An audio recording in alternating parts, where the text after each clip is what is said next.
Here. Okay, recording progress. So, yes, Michelle, tell me. Teacher, the thing is that Diego and I wanted to propose something. Okay, perfect. So Is if you want, we can talk about that just right now. But Miguel is not here.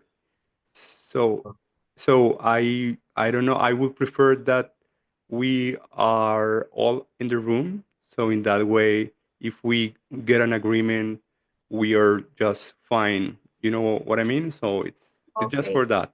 So as soon as I guess Miguel get in the room, so we can talk about your proposal, and that's fine. okay, all right. Okay, perfect. So Diego, Rada, and Juan Pablo, I really, really want to see you. Uh, Karen, you are excused, no problem. So thank you, Diego, and Juan Pablo and Rada. It's just better if we can see each other in our class. Thanks. Well, free speech is our topic for today. For the next hours, we going to spend this time trying to understand the different implications about this topic. And of course, there is, as you know, this is a kind of very controversial issue in some times. Maybe in Colombia, we are not used to talk about this as in US, because there the free speech is like a really really important uh, foundation of their democracy. In the Colombian case, I feel that it's not that important as in the US, but still it's part of our rights in the constitution, of course. But well, about free speech, of course, is a really controversial and so on topic, but we're trying to focus more on the issue in class, in schools. So for that reason, let me start sharing with you this really simple and just as an introduction about this topic. So I hope that you are seeing my screen. Yes? Okay. So let's let's let's talk just for this time about this. Those are some phrases or some ideas that I have heard, or some of the teachers that I have had as students or as colleagues, of course. And I just want to know, what do you think about this?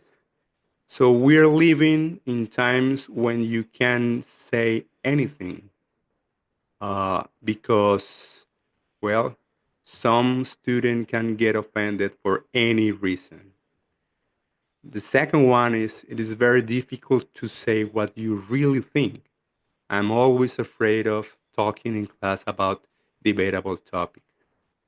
And the last one is, in class, I have to say, this is my opinion and you have your opinion, and that's fine. But in reality, I don't believe that. I said it because I don't want to get in trouble with the students. So those are real um, statements about some teachers that I know. Of course, I can't reveal their names, but just let's talk let's start talking about this.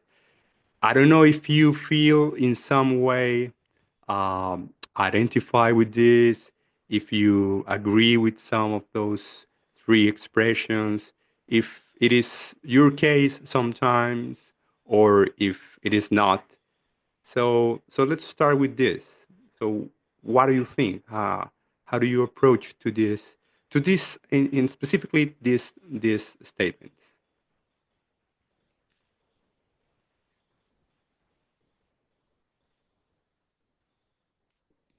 Well, as usual, just one by one.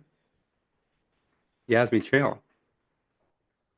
Um, for example, in the first sentence, I remember something that is called, I don't know if in English is correct to say the cancellation culture. Cancellation culture. Yes. I don't know if it in English is correct, Yes, it but is. it's very common nowadays Mm. in, I don't know, young generations, that once you say something, even in social media, in class, for example, as a teacher, as a student, as a classmate, whatever, Hmm. you say something that others don't like, now you're canceled. Now everyone that can like that knows you or something knows about what happened, about what you did, and now you're canceled for them. Mm. So as a teacher, when you are canceled by students and then the parents, is really is a heavy issue. Yes. And how So, to so do you have any experience, like personal experience with this kind of situation? I have one, but it wasn't something that I said. Uh-huh. I mean, it wasn't an opinion, it was a fact. Okay. I remember that, the Jesus Christ portraits, Mm-hmm. that are used by the church. Mm-hmm. Well, those most of the time are not a real image of uh, Jesus, Of the right? real Jesus. Yes. Exactly. And there is one that is very common that the church use, and it was painted by an artist that who paint his boyfriend. So it's a homosexual relationship, Okay. and that's a fact. It's true. And then they realized and they told me, no, teacher, you're wrong. And then I showed them like the source, Yes. everything. Yes. And then the next day, the emails. Oh, I like you're telling the students that Jesus is homosexual. Oh. You can't teach them this. I mean, this is the image that the church have used all these years. So Mm-hmm. don't tell them anything else different from the church. And I was like, I mean, I'm telling them facts. I'm not lying. Yes. Like idea on that class was like you need to always verify what you're believing, like check the sources. That was Mm-hmm. the idea of the class. And I thought this Mm. is cool. Like I know that some institutions tells you something, but sometimes institutions are wrong. Yeah. Yeah. But Yeah. that was Yeah. Well. That's well. Uh, that happens, of course. And you know what? It's interesting because in this kind of issues or situations, is really really common that well most of the time it is more about misunderstandings. Like it's like in your case, it wasn't your intention. And you were doing a different thing. But then I don't know how or why the things just turn out to be like in a different scenario, like but this wasn't my intention. I don't pretend to do this, but the difficulty about this is like sometimes people say doesn't matter if it was or it wasn't your intention, you just did it, and that's really, I don't know, it's hard because we sometimes feel that if we said it wasn't my intention, like it's okay, right? Or the other people can understand you and can say okay, that's fine. But in sometimes that is doesn't the case. You know what I mean? Like okay, like it's not enough if you don't want to mean it, you just did it. Yeah, well, Michelle, thanks. So, someone else, I don't know, how do you feel about this? How do you think? What do you think about these kind of expressions as a teachers, of course? Rada, go ahead. Well, in my case, actually, well, yeah, I think that I have or that we have to be very conscious and very like soft when we are speaking about something. And I think that it's like a little bit more effort when you're working with teenagers. For example, in my case, I'm working in high school. So they're teenagers and they're very sensible. And all the time you have to be like, for example, when I'm saying something or when I have to express something to them, I Mhm. have to tell, okay, it's my opinion. I'm saying Radharani is saying this Mhm. because I think that they're always misunderstanding everything. And the thing is that they misunderstand and they go home and talk about that in the way that they got it. So it's like a big problem, as Michelle said. And then you have all the emails and all the messages from parents saying like, why are you telling them this and that? So we have to be very careful. Okay, And it's thanks. something that Uh, it's sometimes it's like a little bit weird and like I don't know how to say because it's like you can't express yourself because you're the teacher.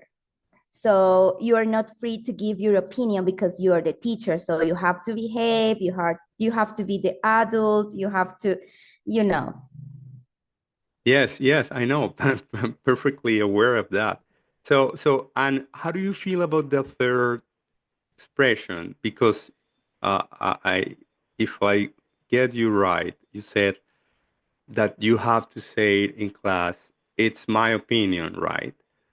But how many times do you feel like saying it's my opinion, but in reality, it's like it's not my opinion. You know, man, it's a fact. It's a truth. You know what I mean? But you feel compelled to say it's my opinion in order to like Yeah, we have to try. cover reality. I know. Yeah, sometimes I feel like, okay, I have to be honest. I have to tell you this, but I have to cover that it's my opinion because I don't want, to get into troubles or to maybe hurt somebody else's heart or feelings or whatever. So yeah, I think that I feel that every single day that I'm right and I have to tell this, but well, it's my opinion. Yes, yes, yeah. I got it. Okay, Rada, thanks. Okay. So someone else. I don't know, Mariela, Diego, Juan Pablo, Miguel, Karen. How do you feel? What do you think about this? About these expressions? Karen, please. Hi, Professor. Hi, everyone. Well, this is really, well, interesting to say because it's true that people are more aware of social issues now, but doesn't mean you can't say anything, right? I think it just means you have to be more mindful of how you say things. I think that education has always evolved, and part of being a teacher is adapting to that. Yeah. And well, we're human beings, so I think it's normal that maybe someone get offended. So, um, we as teacher, we can say things, yeah. And no, I don't know. For example, in number two, I would say that some topics feel like I would say an expression like walking on eggshells because you try to avoid them completely. Try to avoid them completely isn't the answer. I think that the key is try to know how to create a space where everyone can share their views without turning into a fight. But I would say that sometimes fight in a good sense or having an argument is also good. Yeah. Because maybe you can maybe have a maybe different points of view, but this is part of being in a society, right? So if students learn how to discuss things respectfully, I think that's a win. Yeah. And in the third one, I would say that sometimes you say what's safe, but try to just keep the peace in the classroom. Yeah. And maybe some teachers do that. They try to avoid, yeah, but I would say that in my case, honestly, a classroom should be a place where ideas can be challenged. So the trick is not making it personal. The fact is that you can teach students that disagreement doesn't have to mean disrespect. Yeah, that's like my opinion. Okay, Karen, thanks. Thanks, Anna. And something that you said just remind me something that I guess Miguel wrote in the forum. I'm not sure if it was Miguel.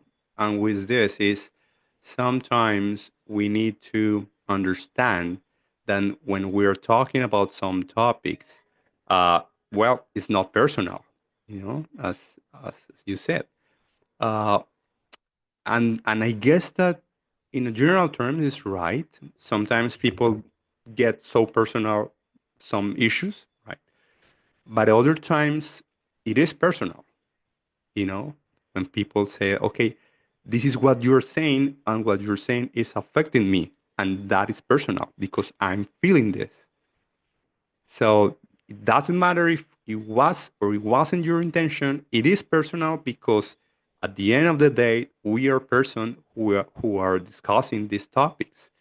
So I don't know if sometimes just I'm just asking if when we say it's not personal or if we pretend to say that like nothing is personal, at the end is like an effort that we're doing, but at the same time it's like if we don't acknowledge or recognize that at the end it is personal in some level. You know what I mean?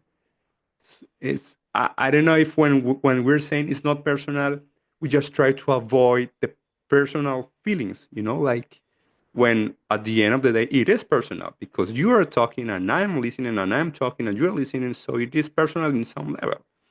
So I don't know. I feel like sometimes when we try to like manage those conversations, really hard ones, well, we are, I don't know, we feel that impulse to say it's not personal, but I don't know to what extent we're just trying to avoid what is evident.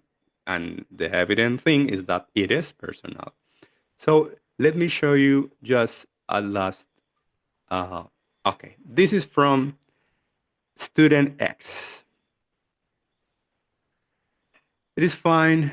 It is fine if teachers feel in that way because at the end, that feeling, fear, anxiety, protect us, students, from their sexist, racist, or misogynist jokes or unnecessary comments in class.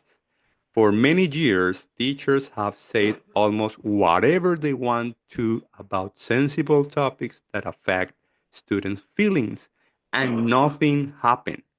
Now it is different and it is better than before.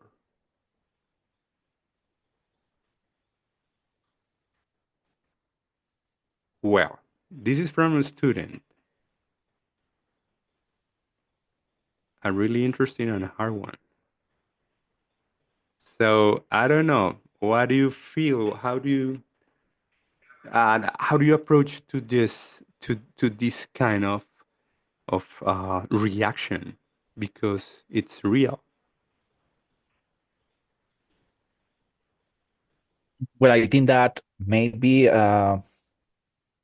some years ago, some teachers used to say things like the ones the student are like saying here, right? Mm-hmm. Sexist or racist or misogynist jokes about students. But I think that at that time, as the technology like wasn't too advanced, students didn't have the possibility to prove what teachers said. Mm-hmm. And maybe in that time, the teacher was right about every single thing they say in rooms. I mean, Mm-hmm. I'm talking about 20, 15 years ago. Okay.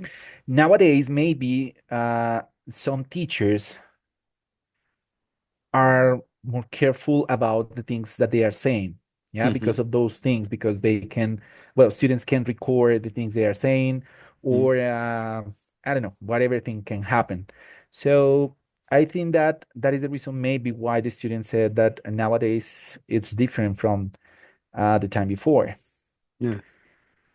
Mm. Uh, Mm. According to the things that you were saying before, I think that it's complicated to not well that not students take some comments personal, as you said, but I think that it is also a work that we as teachers need to do.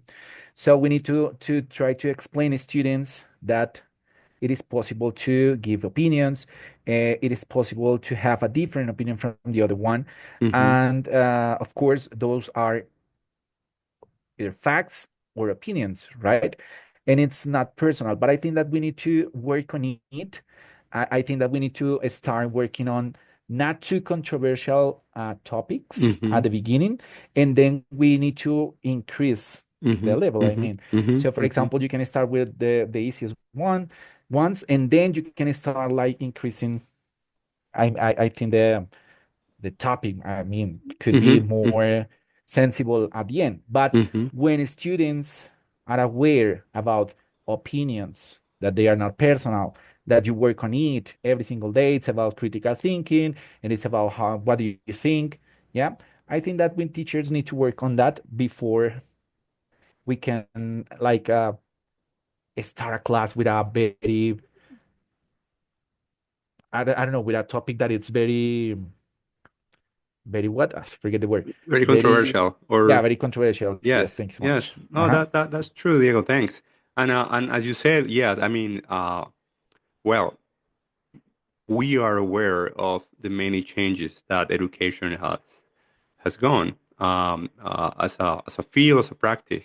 The teachers that we had years ago are not the same teachers that we are right now, and that's, well, that's good, I guess so, in some sense.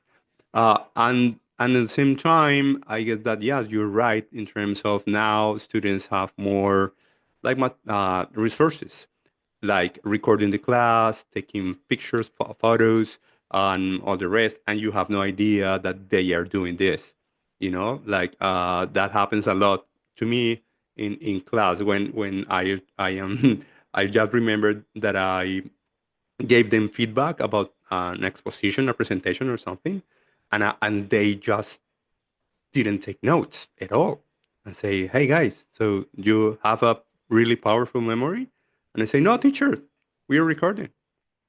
So I say, like, "Well, please, next time, just let me let me know uh, before that." So, but yes, that, I mean, Diego, you are right in that sense, I guess. So, but look, the expression of this student is, I mean, it's like it's okay if teachers feel in that way, because that is some way that how we can protect us. I don't know what do you think about this? I mean, in some sense, it's a hard, really hard opinion. Juan Pablo. Well, I agree with what all of you have said, but I wanted to add that in my point of view, it's a matter of power. I mean, Mm-hmm. everything in society is a relation of power. So in this case, who's right and who's wrong, who's weak and who's strong. So before this person, I can understand that there is like a resentment, Mm-hmm. resentimiento Yes, resentment. Mm-hmm. um about the past years of what it used to be education. Like teacher was the one who was right and the Mm-hmm. rest were wrong. Mm-hmm. So this person is like, okay, now it's been the opposite because now it's like church. Before it was strong, but now it's weak Uh-huh. compared to the past. Uh-huh. So it is like, okay, now you are not as strong as before, Mm-hmm. though you have some power, but Mm-hmm. not anymore the same power because I Mm-hmm. have my own right. Mm-hmm. So I don't know. For me, it's like also we're still thinking in as a fixed mindset Mm-hmm. that we always have to be right Mm-hmm. instead of thinking like, okay, there might be other possibilities, and though that those possibilities could be in favor of a common wealth, Uh-huh. wealth Uh-huh. thing. Yes, yes. Well, yeah, I agree with you, and especially in that part about the power. I guess that usually, I don't know, but teachers, we forget that in every any classroom there are power relations. So of course we want the best for students. We want to educate them, and that's fine and that's good. But at the same time, well, there's power there, right? So in some sense, I guess that when this student X said, "Okay, now it's different," so he or she is saying the power relation has changed, and that's good. Well, that's good for them because now we have more power than before. And I guess that that is really interesting, an interesting point, and makes me wonder about how to deal with this situation of power relations. At the end, ethics is also about that, about what is the best way, the proper way to deal with power inequalities in the classroom, for instance. So I guess that's a really good point. So let's move on. Uh, that was just for this kind of introduction for today, on how do you approach to this topic, and your personal experience about this. In my case, well, I had the chance uh, to be well, a teacher of some courses in sociology, particularly at ICES University, and some topics were really, well, of course, interesting but sensible, in the sense of we're talking about race, we talk about gender. That is top. That at the same time, those are topics that we are studying and talking here. But I'm saying this because, in some sense, when you are talking about these issues, it's impossible to say it's not personal. It's just impossible because you have in the classroom, I don't know, uh, for instance, an indigenous people or black people or transgender students. That was my case sometimes. So it is just, I don't know, too naive to think it's not personal, because it is. And it is about power, of course. So let's move on and talk a little bit about the forum. And I guess that you were very clear in I guess that there's a kind of agreement among you, which is okay. The teachers, we don't have the right to offend students. They can, like, pretend to do it. We try to do as best as we can in terms of offering uh, open space in which respect and dialogue can be, like, the common way of communicating ideas and beliefs and opinions and so on, which is like, okay, that's perfect. I mean, in terms of the ideal situation, you are right. But then I guess that we have to think more in terms of, well, what if we get some troubles in terms of what if our students get offended? And that was the third question. And I guess that was more interesting than the other ones.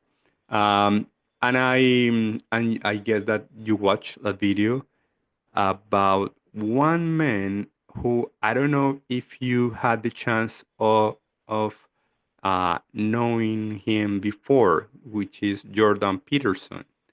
I don't know, anyone have any idea about that guy? No? Well, now it's well, some years, like 5 or 6 years ago, there was a really, like, academic star.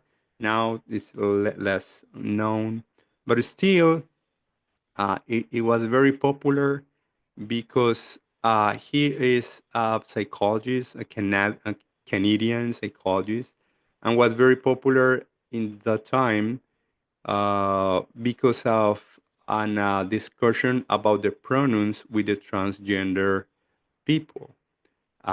So Jordan Peterson was like a furious critique or critical view. He has a critical view about this, not because he just didn't want to name some student like he or she, but he was opposed to that was a kind of mandate. Like the law in Canada, it was at that time, like 8 years ago, trying to say you have to, as a teacher, you have to uh, name a student as the pronoun that he or she wants to. And Jordan Peterson say it's no it's that is against free speech,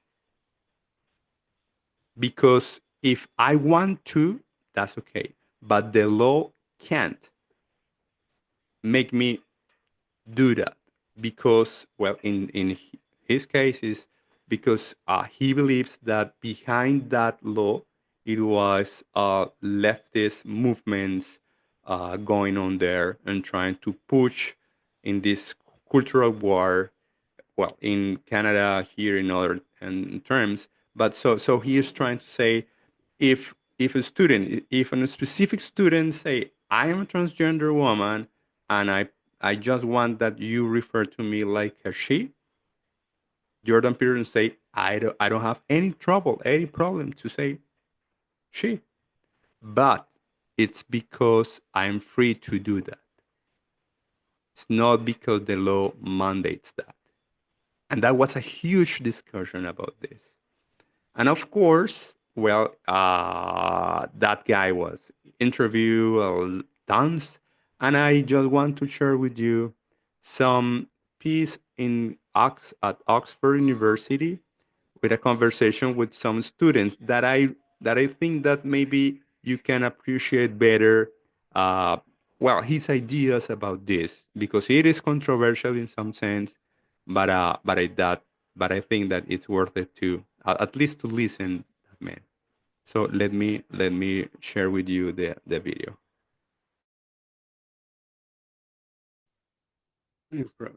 Well, yes, you just watch a larger piece of the Jordan Peterson approach of the free speech, and one of those ideas that I find really interesting and compelling was that if you that is impossible, or at least almost impossible, that you can have any reasonable conversation about a hot or debatable or complex topic, and never hurt the feelings of someone. Like getting offended, it's just in his view, is just something that just for statistics it's gonna happen.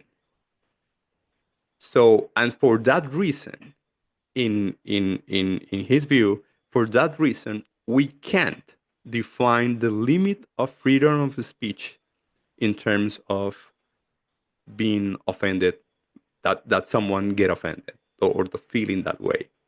So I don't know, but I guess that is a really interesting and compelling idea. I don't know what do you think, and what do you think about, and that's why I ask you in the forum if teachers is us as a teachers, if we have the right to offend our students in that sense, not because we want to, like as a teacher, I really want to offend my students. It's not the case. It's just when we're talking about some topics, some issues, well, maybe if we really believe in free speech, well, that means that some students can feel sorry, and that's fine, and that's fine. So this is why I was asking if we have that right, quote unquote. So I don't know. What do you think about this? I don't know. You agree with Peterson and me, or you have a different approach to this?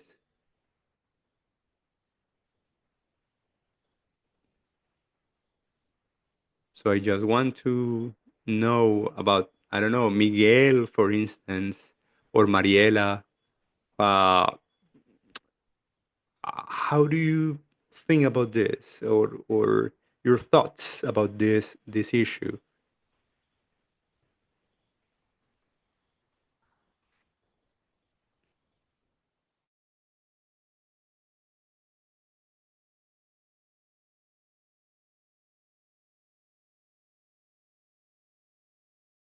Well, I think that everyone has the right to express his or her opinion, yeah, their opinions. So even though some people can get like attack, or some people can get like it's personal to me, yeah.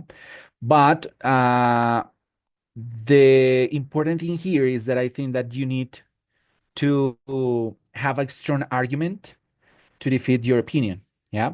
For example, if someone else said, okay, that is personal because you said that something that affects me and the kid. So you have the strong argument to say, okay, yes, I saw this, or sorry, I said this because of this. Yeah. So we need to teach students that critical thinking. And if we don't have the possibility to express our opinion and say, okay, I'm telling that, or I'm telling that because of this, we are not telling them how to think in a critical way. Yeah. So if we are all the time are saying, okay, I can express my opinion about that because the school has prohibited me that. Yeah. So I think that we need to teach students how defeat our opinions. Yeah, but with strong arguments, not just subjective, but with arguments. Yes, that's true, and I agree with you, Diego. So what about the feelings? So what about that case where some students, they feel that what you're saying, even if you have a really strong arguments, affect them in that way? You know, like, teacher, what you just said is, well, it's logical. You just show us evidence. Your argument is strong, but I feel really uncomfortable about this. I feel like I can't handle this topic, and I just prefer that we don't talk about this. You know, I know that's extreme, but but I just want to know how to deal with this. I mean, how to handle that. You know, so Juan Pablo. Well, yeah, that's difficult because we are we have feelings.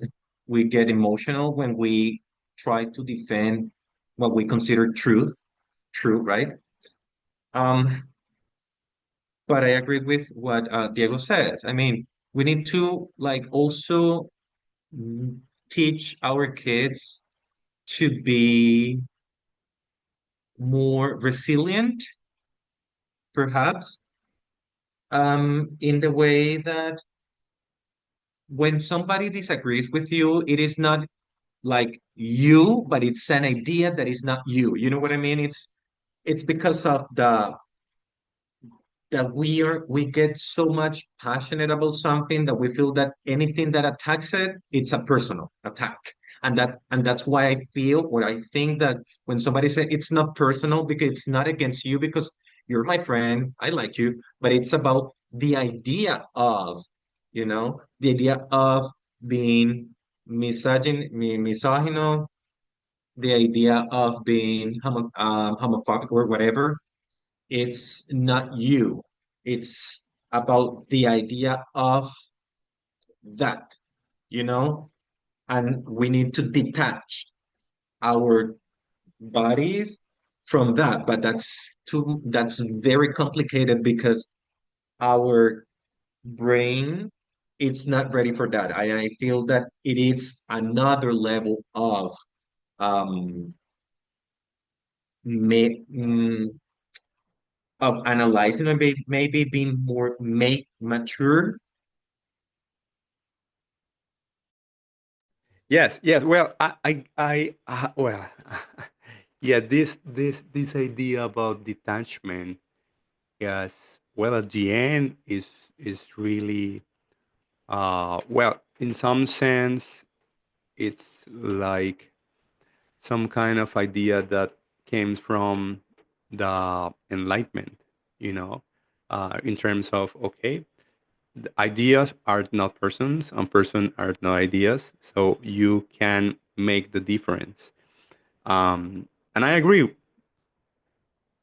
but what happened today with some discussions, and this is what happened, is like some topics on some issues, uh, well, people who are engaged in this discussion, they're saying that detachment is first not true, and second is really convenient for you.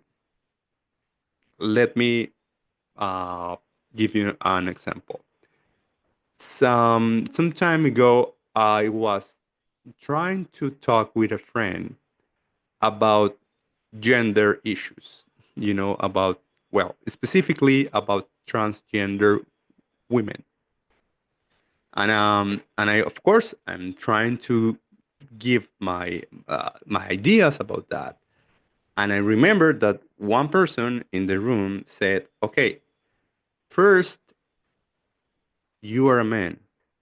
And I go, "Yes, as far as I know, I am a man. So for that reason, you can't talk about this topic, about what is the meaning of being a woman." And I say, "Wow, right? Like, so because I am a man, so I can talk about that. I can give you my ideas." And that person said, "No, precisely because because because you're a man, so your brain works as a main male brain, so that means that you can't understand us. So you are not allowed to talk and express your ideas, no matter how good your arguments can be. Is that just you don't know, like you don't have that knowledge because it's experiential, because that knowledge, that kind of knowledge can be detached from the person. So for that reason, I'm trying to, I don't know, like push you a little bit about this, because in some sense, I guess that we agree about the benefits and the need from an open discussion.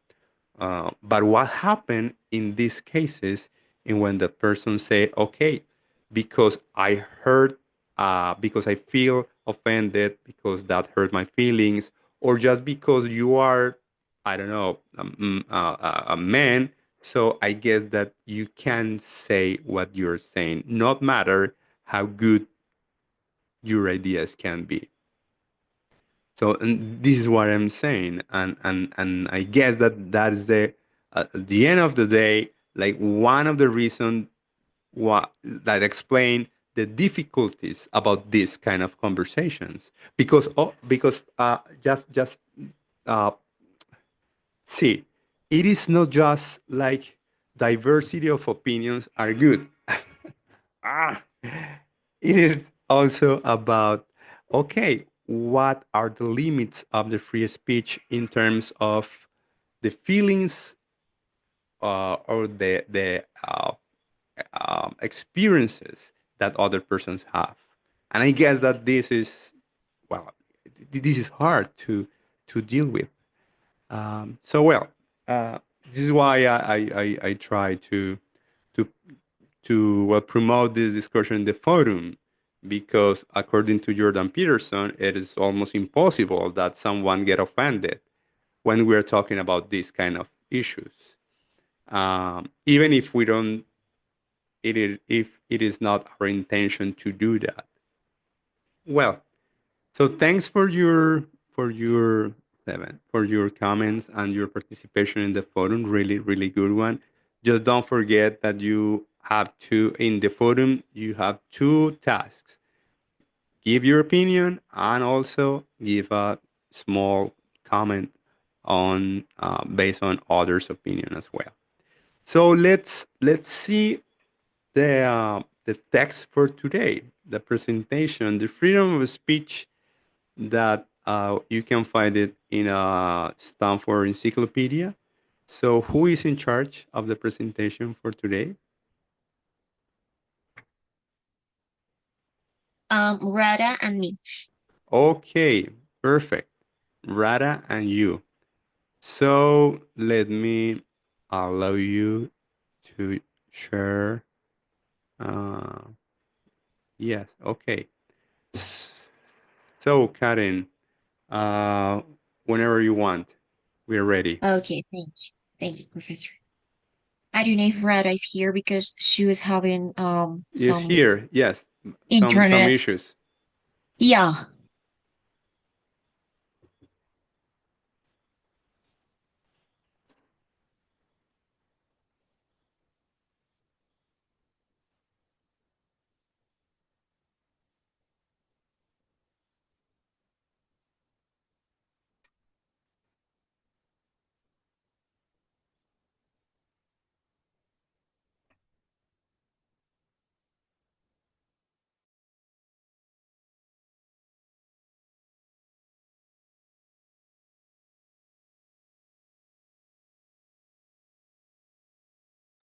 Okay, can you see my script?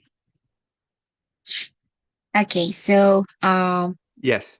hi everyone. So the idea of this presentation is to show you analysis that we made about this interesting text that, well, I have to be honest, it was a little bit hard. It had a lot of technical definitions, but we're into it. So, freedom of speech. So we have human beings have significant interest in communicating and listening, and this interest grounded a moral right to speak and listen, protected by law. So let's start. Rada?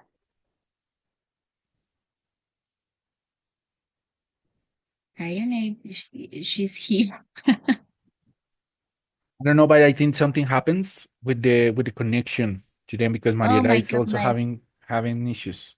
Okay. I don't Oh my know. I goodness. don't know if Juan Pablo is in Cali, but I don't know. Hi, Maybe it's because hi, it's hi, hi. raining. Okay, yes, Hi, she's here. Rita's here.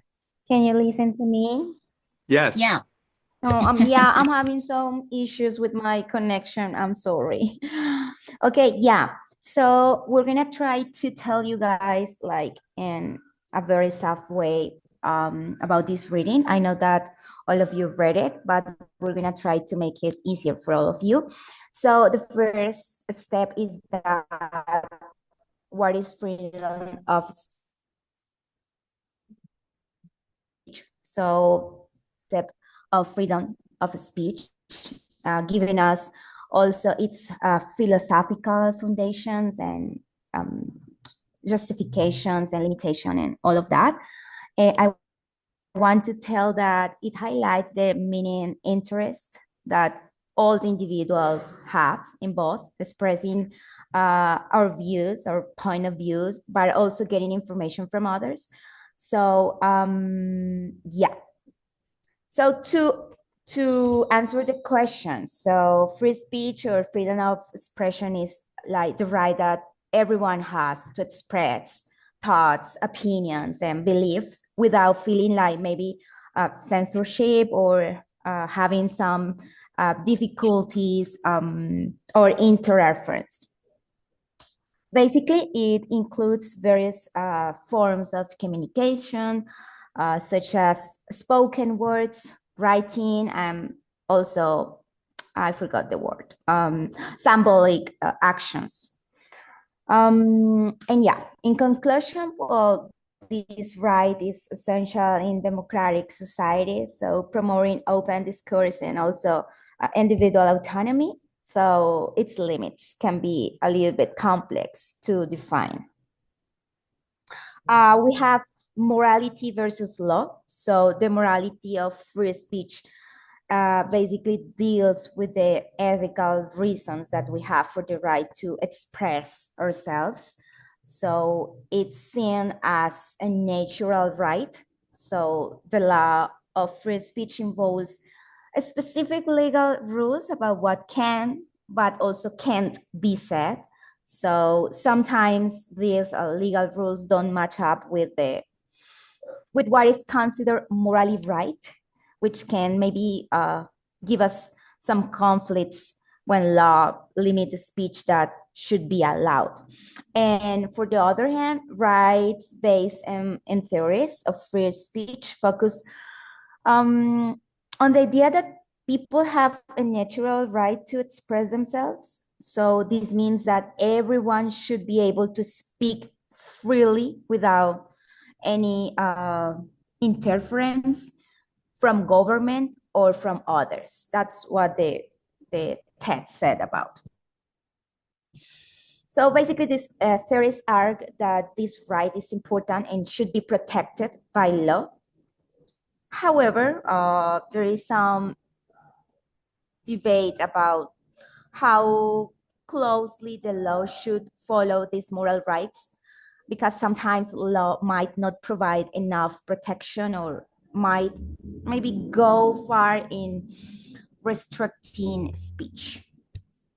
So yeah, we can move, please. Okay, so then we have justifying free speech. We have three different theories: the listener, speaker, and democracy. The first one, well, somewhere justifying free speech. This is like the justification for freedom of expression, and this is based on various morally significant consideration. While some theories ground their like entire conception of free speech in a single value or interest, others argue for a pluralistic approach, right? And they recognize that multiple values may collectively justify its protection. Yeah. So this perspective suggests that free speech is not necessarily defended by one singular principle, but rather, by a combination of factors that together establish its importance. Yeah. So in the text, as we saw, we have Emerson 1917 and Cohen 1993, and they have to contributed to the pluralistic understanding. So then we have the listening theories of free speech. In here, the theories argue that restricting speech, such as, for example, banning books, disrespects citizens by treating them as incapable of forming their own judgment, right? Here, the listener autonomy theories justify free speech both morally, it means respect for individuals' autonomy, or instrumentally as the best method for truth seeking. Yeah. So in this case, while contemporary scholars question the infallibility of the marketplace of ideas or something like that, the principle that open discourse leads to better informed citizens remains a central argument for protecting free expression. Then we have the speaker theories of free speech. Here we have this is based on individuals' interest as speakers rather than as listeners. So these theories emphasize that expressing oneself, whether to an audience or in private, it plays like a crucial role in personal autonomy and also in self-development, right? So this reinforces free speech as a fundamental right by focusing on individual needs, for example, for self-expression, deliberation, and of course, personal growth. Also, this argues that speech should be protected not only for its social benefits, but also because expressing oneself is inherently valuable, even in private. And then we have the democracy theories of free speech. Yeah, this argues that free speech is essential for democratic governance and respect for citizens as moral agents. It also justifies free speech either non-instrumentally as an inherent requirement of democracy, or instrumentally as something that promotes democratic values. Yeah, so here emphasize that free speech is essential for both respecting individuals as democratic agents and also ensuring democratic processes function properly. Yeah, whether viewed as an inherent requirement or a tool for democracy, free speech is like the central to public discourse in and political legitimacy. That's that's it. Okay, so about thinker theories. Well, these are connected with this free speech because it says that talking and thinking are connected. So when people can express their thoughts freely, it helps them develop their ideas and beliefs. So communication and thinking are connected when we talk about our ideas. It helps us understand them better. So it says that this ability, it's useful to express ourselves. It's essential for making moral choices as well. So sincere testimony means like we have to share or we share honest thoughts. Only truthful expressions get protection under free speech because, well, free speech values sincerity. So lies or maybe dishonest words don't qualify for this protection. So we have to be careful about that and reinforce the need for honest communication in our thinking and also our interactions.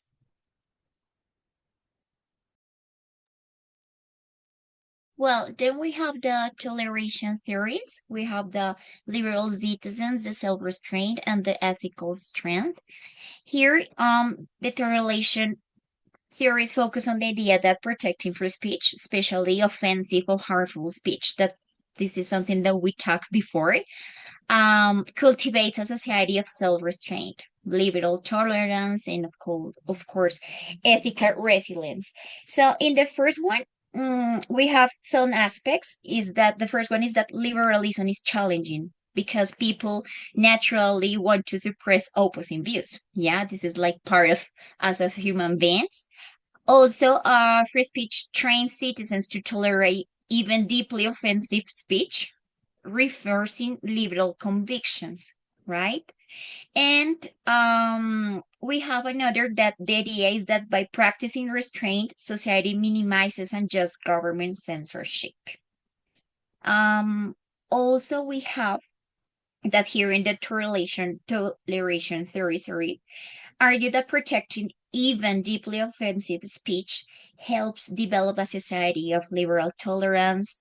And while this view contrasts with those that see harmful speech as a case by case issue, it also refers the maybe the rigorous commitment to free speech as a fundamental principle. For example, in the US, well, in according to the reading in the US, this is really like strong, all these kind of um topics, and as we saw also in the video, right?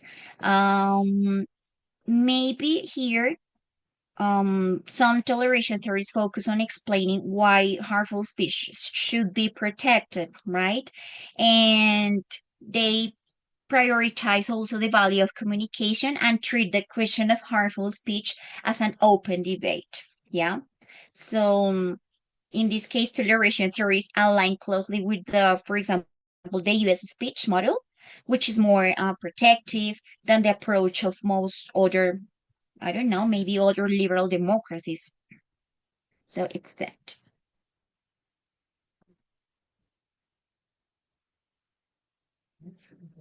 Okay, so instrumental theories argue that protecting free speech is very important because it prevents the government from abusing its power. So if the state can restrict speech, it might silence like critics and maybe implement unfair policies as well. And slippery slopes, these terms refers to the risk that allowing some speech restrictions could lead to more severe limits in the future. So this worries people because of the potential for government overreach. And finally, minimalist views, it says that free speech mainly as a way to avoid problems instead of valuing as a fundamental good. So they basically argued that while free speech is important, it shouldn't be the only consideration. You know, there is room, I think, for letting governments restrict speech when, well, it's necessary.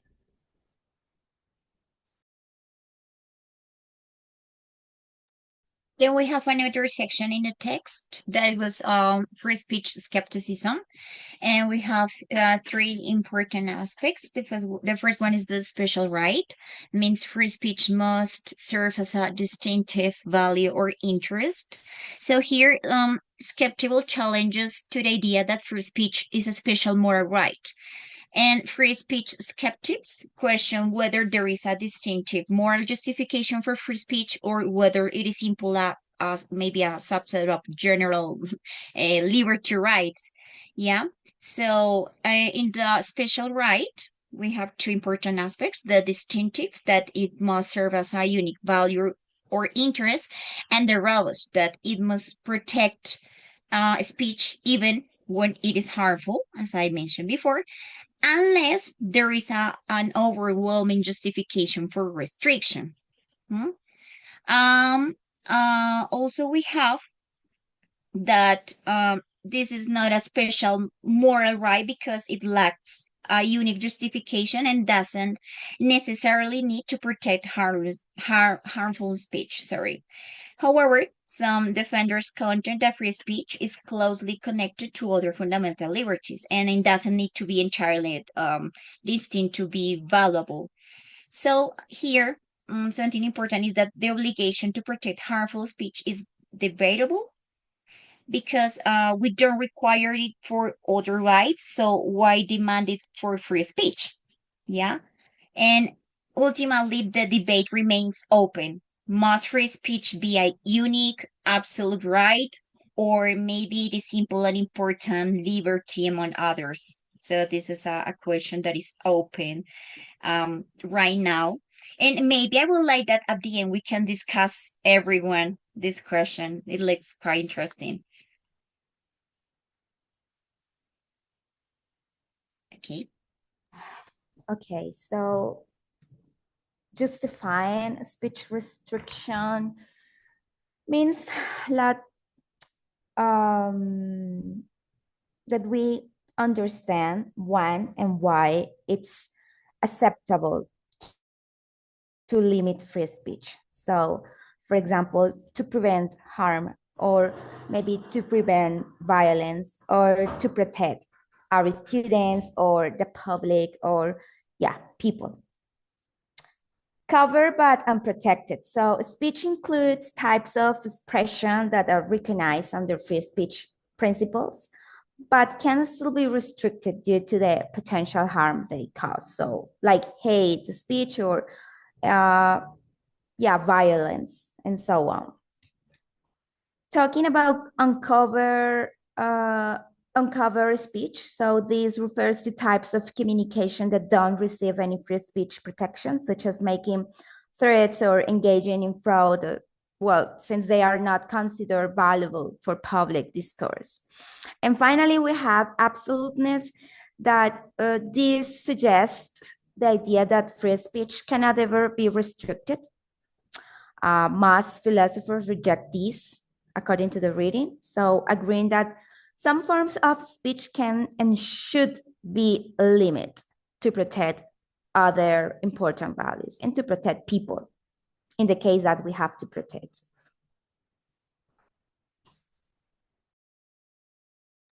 Okay, so then we have the limits of free speech. We have through a four. And the first one is the proportionality here, right? Here, the restriction on speech should be proportionate to the harm they prevent. So this aligns with the legal principle that limitations on free expression should not exceed what is necessary to protect other rights or public interest. Then we have the narrow proportionality. In there, the individual responsible for harmful speech must bear the legal consequences. So here, this reflects the principle that restrictions should target those directly uncountable rather than imposing broad limitations that might chill legitimate discourse. Then we have the wide proportionality. Here, well, this is really interesting because here, if there is any collateral effects of a speech restriction must be justified.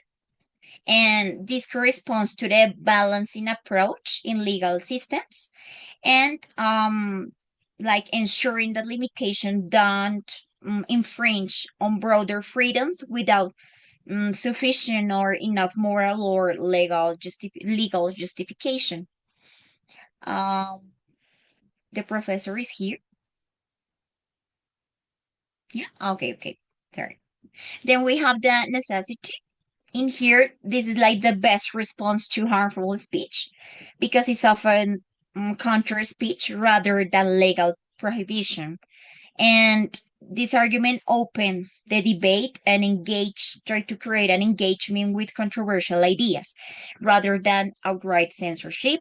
They preserve the integrity of free expression while addressing harmful discourse.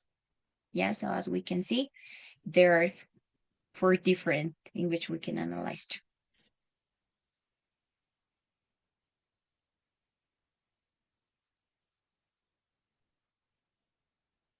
Rada?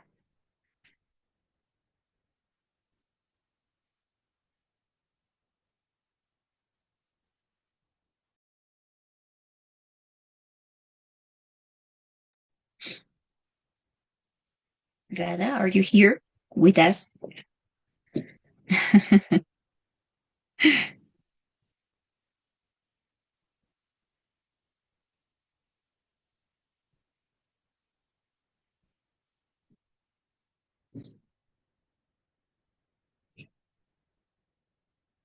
I think she's having any.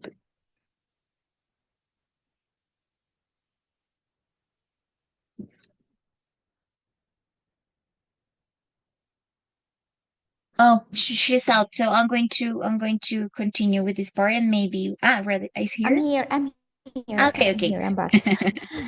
I'm sorry. Yeah, I'm here. Can you listen to me? Yeah. Oh my God.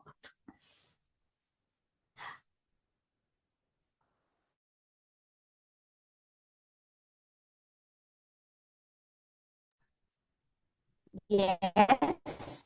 Can you listen to me? No, Ra, not correctly. Now.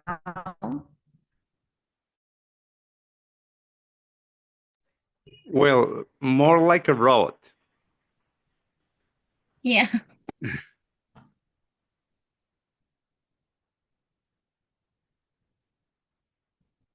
Hi.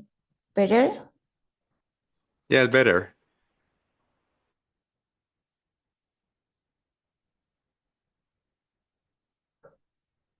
I know.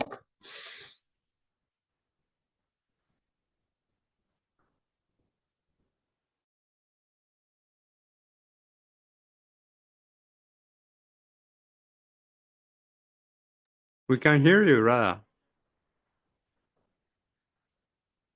Do you hear us?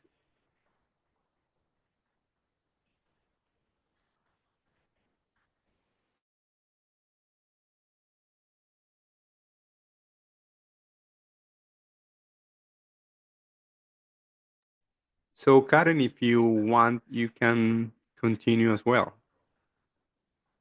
Yeah. Okay. So here we have the future of free speech theory. Well, so in this case, sorry. Yeah.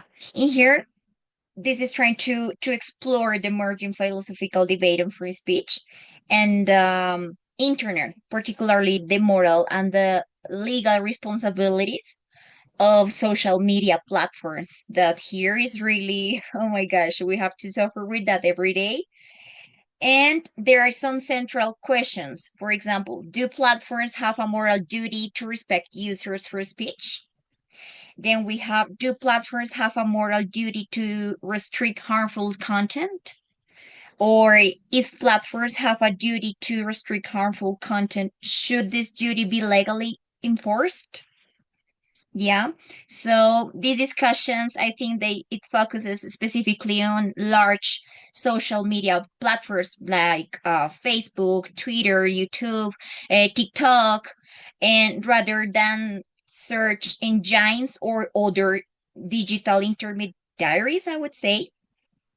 So here platforms are like newspapers because they have the right to decide what speech they host. Yeah.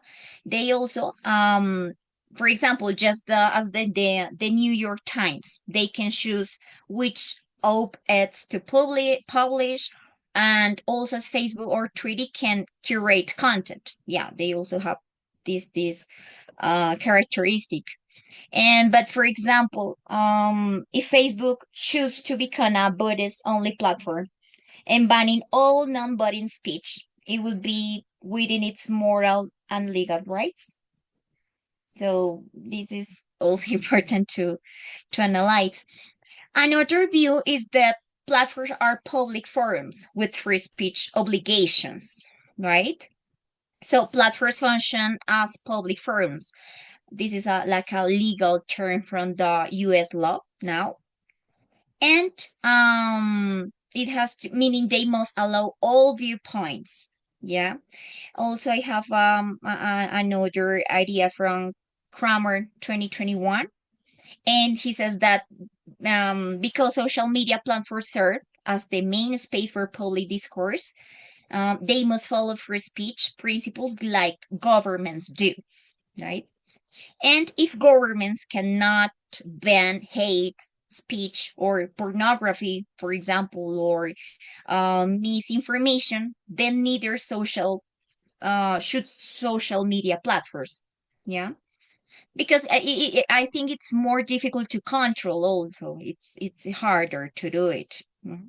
Many people have access to this all kind of platforms, so it's harder, of course. And we have a third view, and it is related with platforms as governance entities. That this is another view. And even if platforms are not public forums, they still perform a governance function over public discourse. Yeah. And maybe if platforms act as a governors or digital speech, they may have duties of transparency and, of course, accountability. Yeah. And that's the question that we have for the future of free speech. And that's all for this presentation. Thank you so much, and so sorry for the inconvenience with the with the internet connection. But yeah, this is a really interesting topic. I really like it, of course, because it's controversial, and I like controversial things because um you have to say something. You have to say something. Maybe you have to be maybe make feel people uncomfortable. Yeah, or maybe our people agree with you, but this is part of society. Thank you so much. Okay, Karen, thanks. And Ra, for your presentation. Really, really good one. Very clear. And I guess that you went through all the main points. And so let's spend a little time talking about the text, about the ideas. I don't know if in some way the reading help you to understand better the concept of freedom of speech, or if for you just was like, well, I already know that, so it wasn't really something new for me, or if or if it was. So I just want to want to hear you about that. So how do you what are the lessons that you take from the text, and from the ideas, or from the presentation as well? And we can let's talk about this, and later we can talk about platforms, X or Twitter, because of course it is part of this discussion. So for you, uh, the text, the definitions was something new, something that you already know, or what? So so tell us, Miguel, Mariela, Michelle.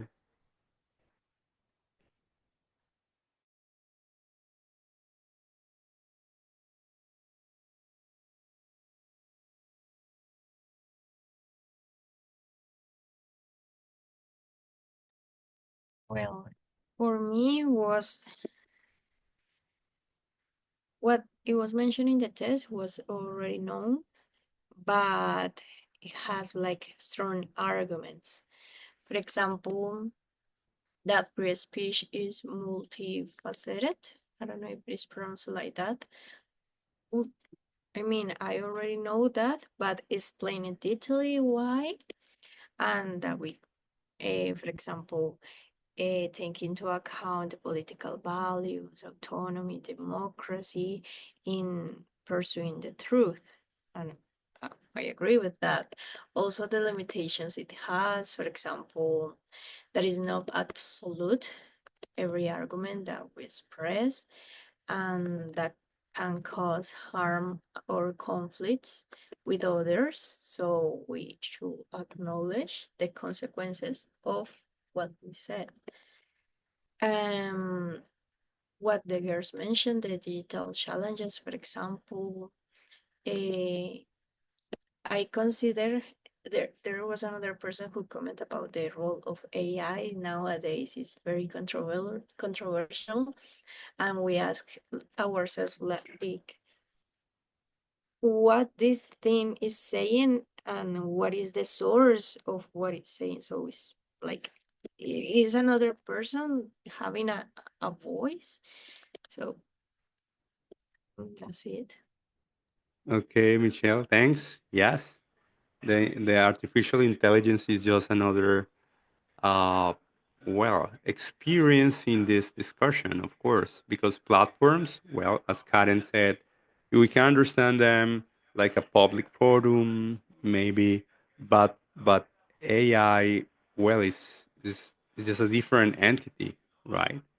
And and if he or she has a voice, and if freedom of speech applies to AI, that's really a good one. I mean, it's an open question, of course, because well, in some sense, we can say well, no, because it's just an is not a person, and if it is not a person, there is no right in that. You know, like moral duties that doesn't apply to AI, because it's a machine. But then the discussion is well, it is a machine, and at the same time, it's not just a machine. You know, like I don't know. It's interesting. For example, if we consider it's just a machine and not a voice, like it has his own thinking, so are we censorship an important source of information or not? So Yeah, yeah, exactly. That's the kind of discussion that we are I have to deal with. You know. Well, yeah, that's a good one. So who else?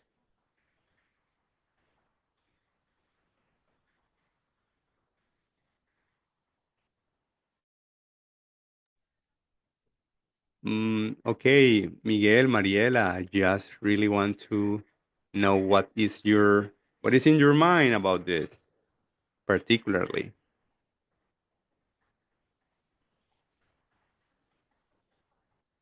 Or okay, so I guess that I have a couple of things that I want to mention.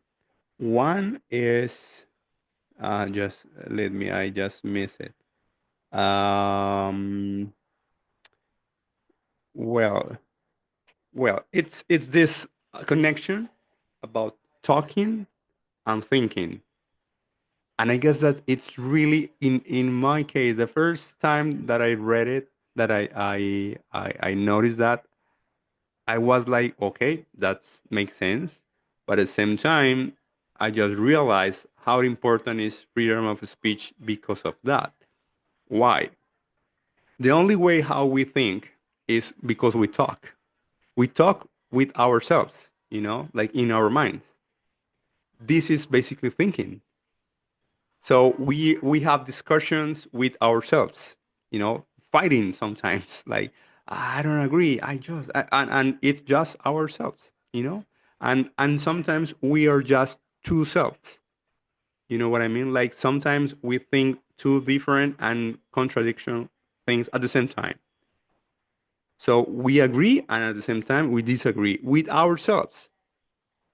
And that is how thinking works because ideas are just they are expressed by words. There is no other way how we have ideas. If we don't have language, we don't have ideas. Yeah, we can have feelings or sensations or something more like related with our body, but ideas in terms of the rational expressions of our thinking is just by language. So we need to talk with ourselves and of course with others in order to generate ideas, and that makes me think, wow, and that's why it's really important the freedom of speech, because otherwise we can think more deeply. So I guess that in some way that sounds like common sense, but in my case was really a good idea about why freedom of speech is important because if we can express with others and if we can listen what others are thinking, so there is no other way how we can improve our thinking, how we can improve our ideas, just discussion. And Jordan Peterson said more or less the same thing.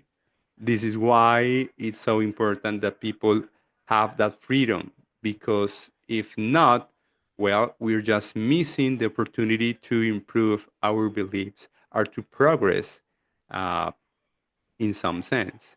So I guess that was a really, in my case, I found it really really interesting. And the second one was the democratic theories, and I guess that this is so important for our case in Colombia. Uh, and why? Well, because we are so used to think about democracy in terms of voting, like every 4 years or more or less, we express our preference in terms of candidates for the current Congress or presidency, and we call it this being a citizen, which is correct, but it's not enough. I mean, when we think about, uh, let me put it in this way. I don't know how many of you have had the opportunity to be in a asamblea propietarios in a in a building or in a unit. Well, that's yeah, yeah, yeah. I know, Michelle. It's sometimes it's That's not that. horrible. Yeah, sometimes it's not that good. Well, most of the time it's so boring, and people talk and talk and talk, and you just feel like, "Hey, señora, is enough." I mean, we got your point.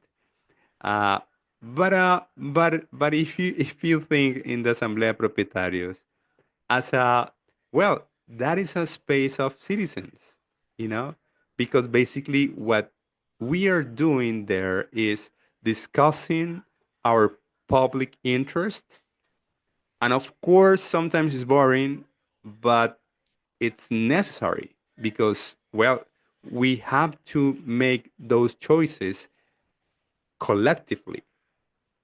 And then the freedom of speech is really important there, because even if we feel like, okay, it's enough, you don't have to repeat it again.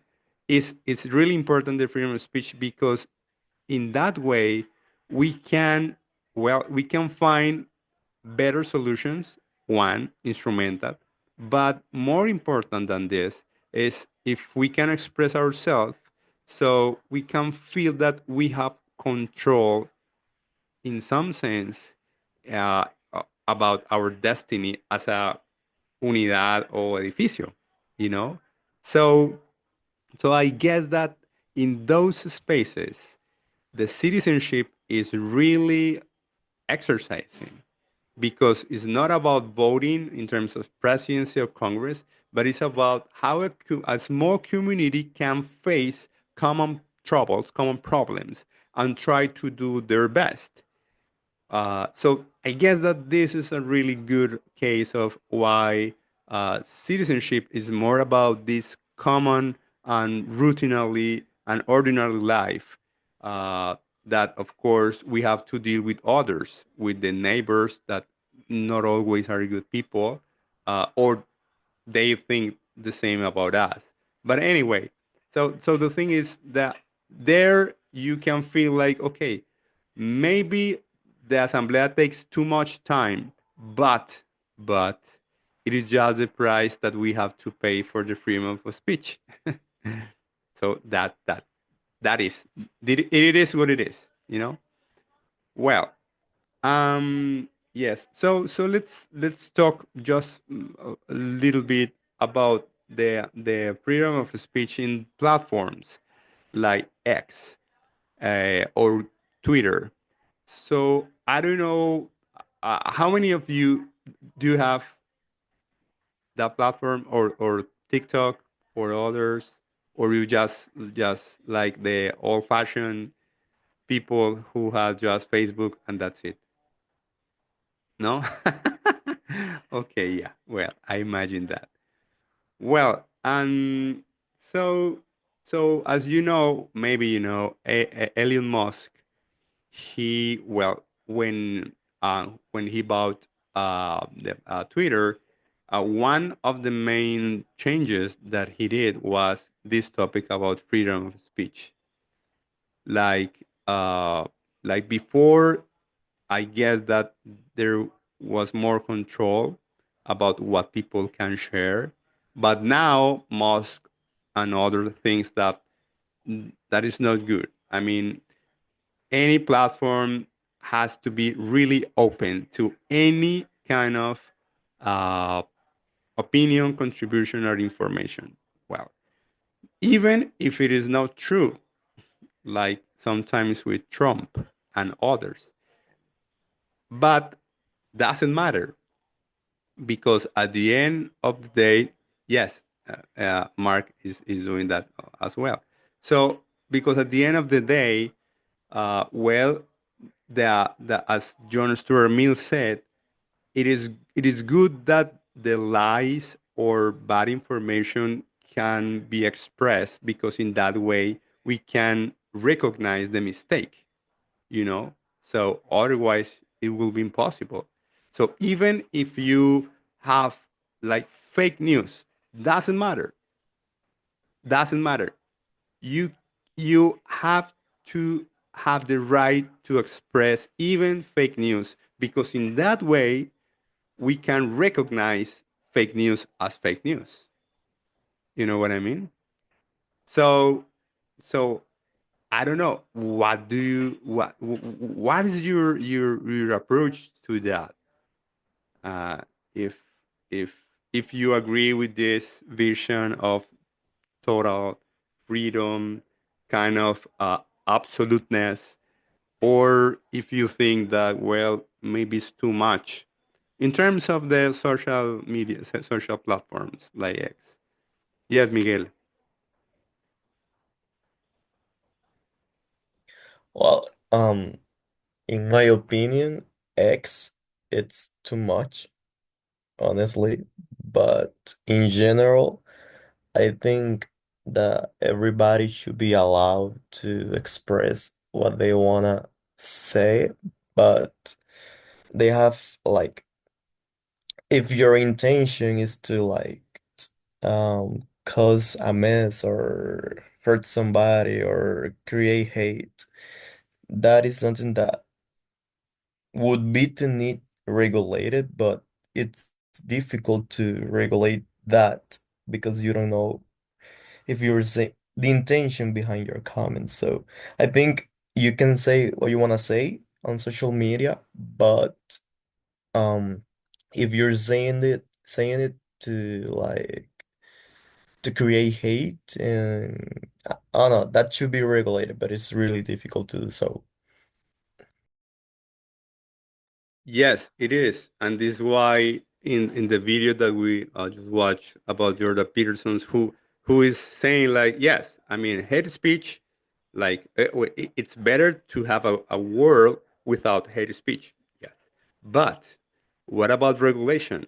In his view, Jordan Peterson's view, the regulation of hate speech is worse than hate speech because at the end of the day, who is gonna like make the call about that is hate and that should be regulated?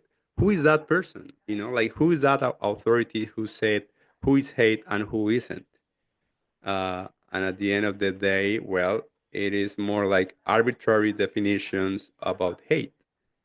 So I understand what you say, but I guess that it's interesting that just to have in mind that other person saying yes. I mean, it's better living in a world without hate speech, but we are living in that world. So maybe it's just is the second best, like letting the people say what they want to say, even if it is hate speech, because in that way we can recognize that okay, this what you're saying is not good, is wrong, and well, and we can do something regard of that, but not just regulate it or even uh, any kind of prohibition about it. More like okay, uh, maybe I don't know. I don't know what to do about it, but I guess that at the end, this is a tricky question about what to do because that requires that someone or something can make that call, can that make that decision of uh, trying to identify what is hate, what is it isn't, and what to do uh, about it. So Juan Pablo, I guess that you want to make a comment, Juan Pablo? Yes. Well, yeah, actually, I totally agree with you both, and especially with you, what you said, the last part about this guy Peterson. Um, it's pretty much like there is no good without bad. So there should be an antonym of something, otherwise it wouldn't exist. So I understand that part, but I also understand that um, anyway, it'll be just a world in which there will always be two sides, one's in favor and one's against. And in the end, it'll be like a cyclical thing of war, like organizing again and building from that, and once again like war and organizing. I think that's one of the things society has. Like after a war, there is something that is um growth, perhaps from that mistake or that war. But again, it needs to do it again. I mean, I don't know if I'm clear with that. Um, and actually feel that in the end, it's like it's letting people just to use the mechanisms of uh, restriction in themselves, like rejection. It's not someone, but it's because it is something that it doesn't have a body, so it can be somebody to do it. You know what I mean? It needs to be the same society, like two invisible figures fighting each other in order to make it balance.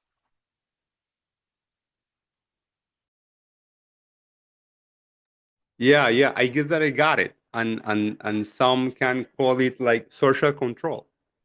Like, okay, that the society just can make that work, and you feel ashamed of saying what you said. Like, oops. So you make me feel like, I don't know, really really bad. So I well, next time I'm gonna think twice before saying this, because well, it's really and it's real that people are so against that. So, but it's just as you say, like part of of how society works. It's not just from the law or from some authority that's saying this is hate speech, this isn't. And but again, let's talk about, like, in the case of Twitter or X. Well, I don't know. I feel like in some sense I agree with with Musk in that sense. Like, X should be a place in really in which every person can really express their ideas freely, but but uh, every person is not the same person. Why? Because if Edgar Benitez said something on Twitter, well, I don't know how many people can get my message. Just a few, you know. But if Donald Trump said something, well, it's different, you know. So in some sense, when you are trying to defending or to justifying freedom of speech, that's good, because we are thinking in terms of people like us, like common people. But what about other people who has really a huge power? So I don't know. I feel like when they're then trying to justify freedom of speech, is like some sense like trying to say, okay, you're free to say whatever you want, even if it is fake news. But well, the impact of every single person is not the same. So maybe the restrictions are not based on freedom of speech, but based on who is the person who is saying something. You know what I mean? It's like, okay, maybe the restrictions of freedom of expression is just about us in terms of, yes, morality or social control. But when we're dealing with powerful people, maybe in that case requires the restrictions. Don't. What do you think about that? Because I don't know. It's not the same. It's not the same that Michelle, Miguel, or me, or in my case, what we said something in Twitter or in X. Well, but it's not the same if Petro, Trump, or any other of these powerful guys say something that is not true. Michelle. For example, according to the Trump's, um, I don't know, thinking, for example, there are a lot of people that follow him, but there are also American people that like have their own opinions.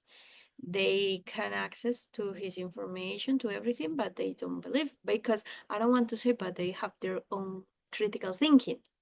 Because we made this joke of the followers, the extreme followers of Trumps, like, are really dumb.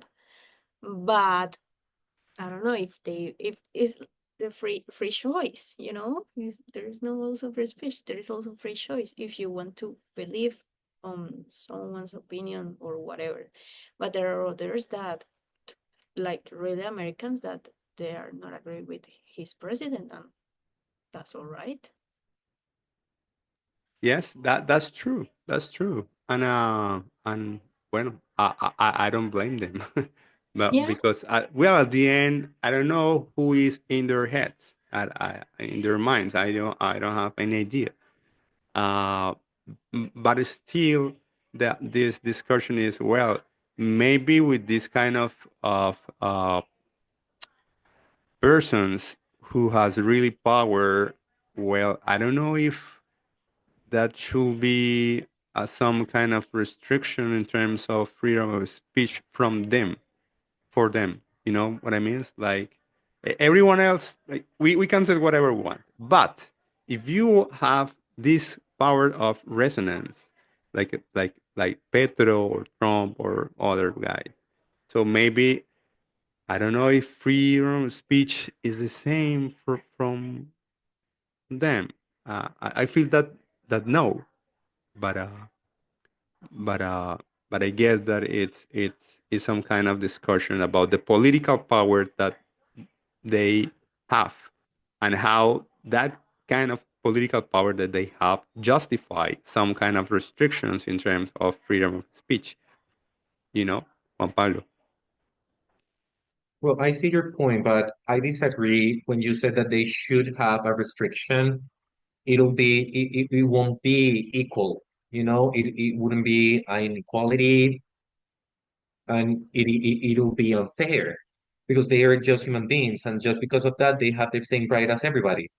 But what I agree with you is that um something, and it is oh, I forgot the word. They have a more responsibility of what consequences they have of what they say. So that's the reason I said morality. So if you are is immoral or immoral?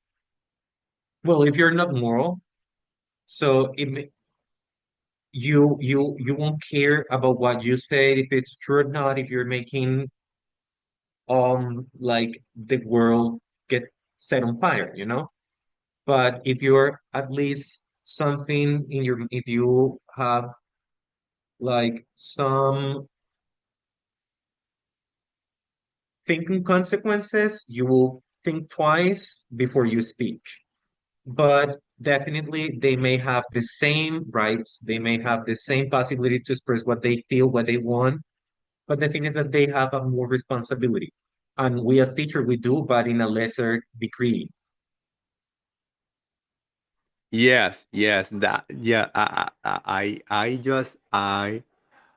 really like your point because yes, when we think as a teachers, so as a person he who in a classroom has more power than students, so then we really need to think twice about this freedom of speech in this case, because of course, as you said, yes, we are persons as our students are, but we don't have the same kind of uh, power in terms of the effects or the consequence that we can generate, as you said.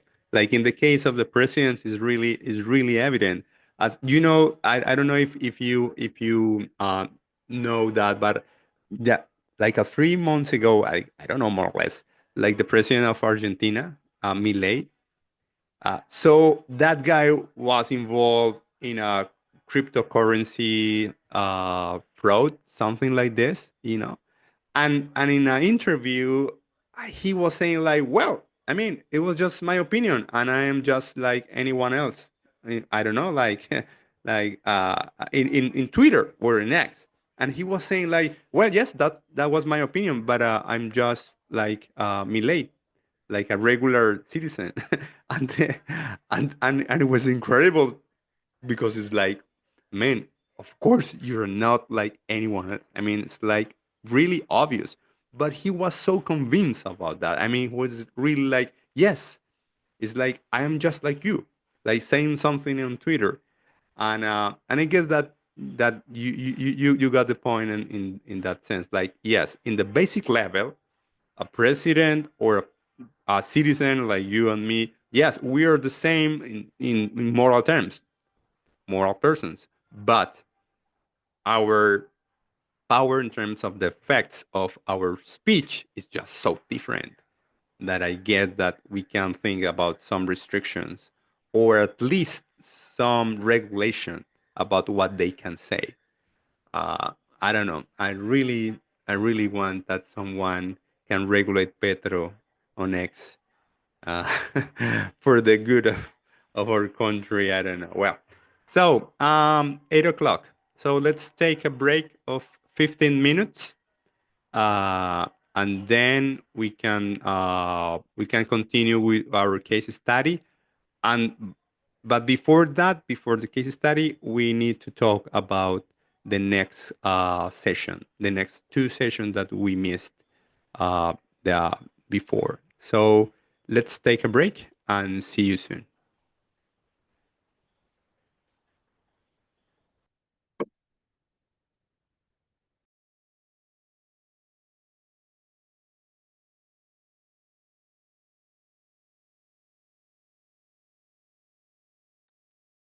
All right. So we were in charge of gender equality.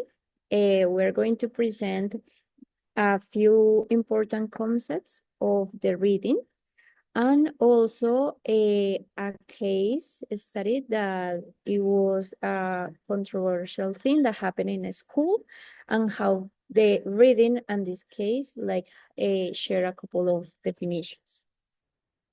Let's start. Okay, well, so the article, well, it's not an article exactly, it's more like a narrative from Chimamanda Ngozi Adichie. It's "We Should All Be Feminist." That is the document that we read. I found it very interesting because it is a narrative of a part of her life.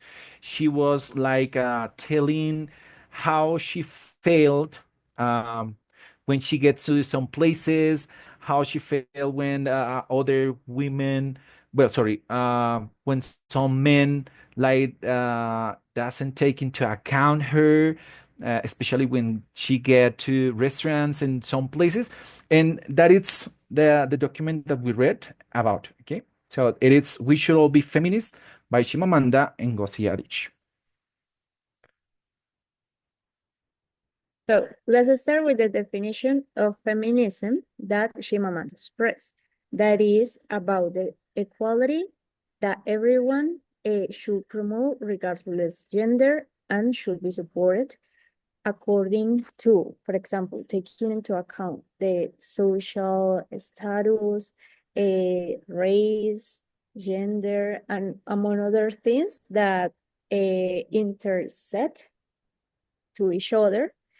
And we should keep into account, get informed, and promote like a fair world to everyone. That's, in fact, that's our conclusion, that we need a change, that we need to promote feminism.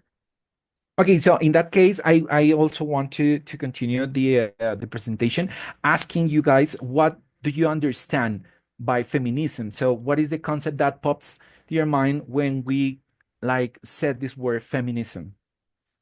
If anyone wants to participate and say, okay, I have this concept about this, or I think about that. I know that feminism, according to the sociological view, it's like a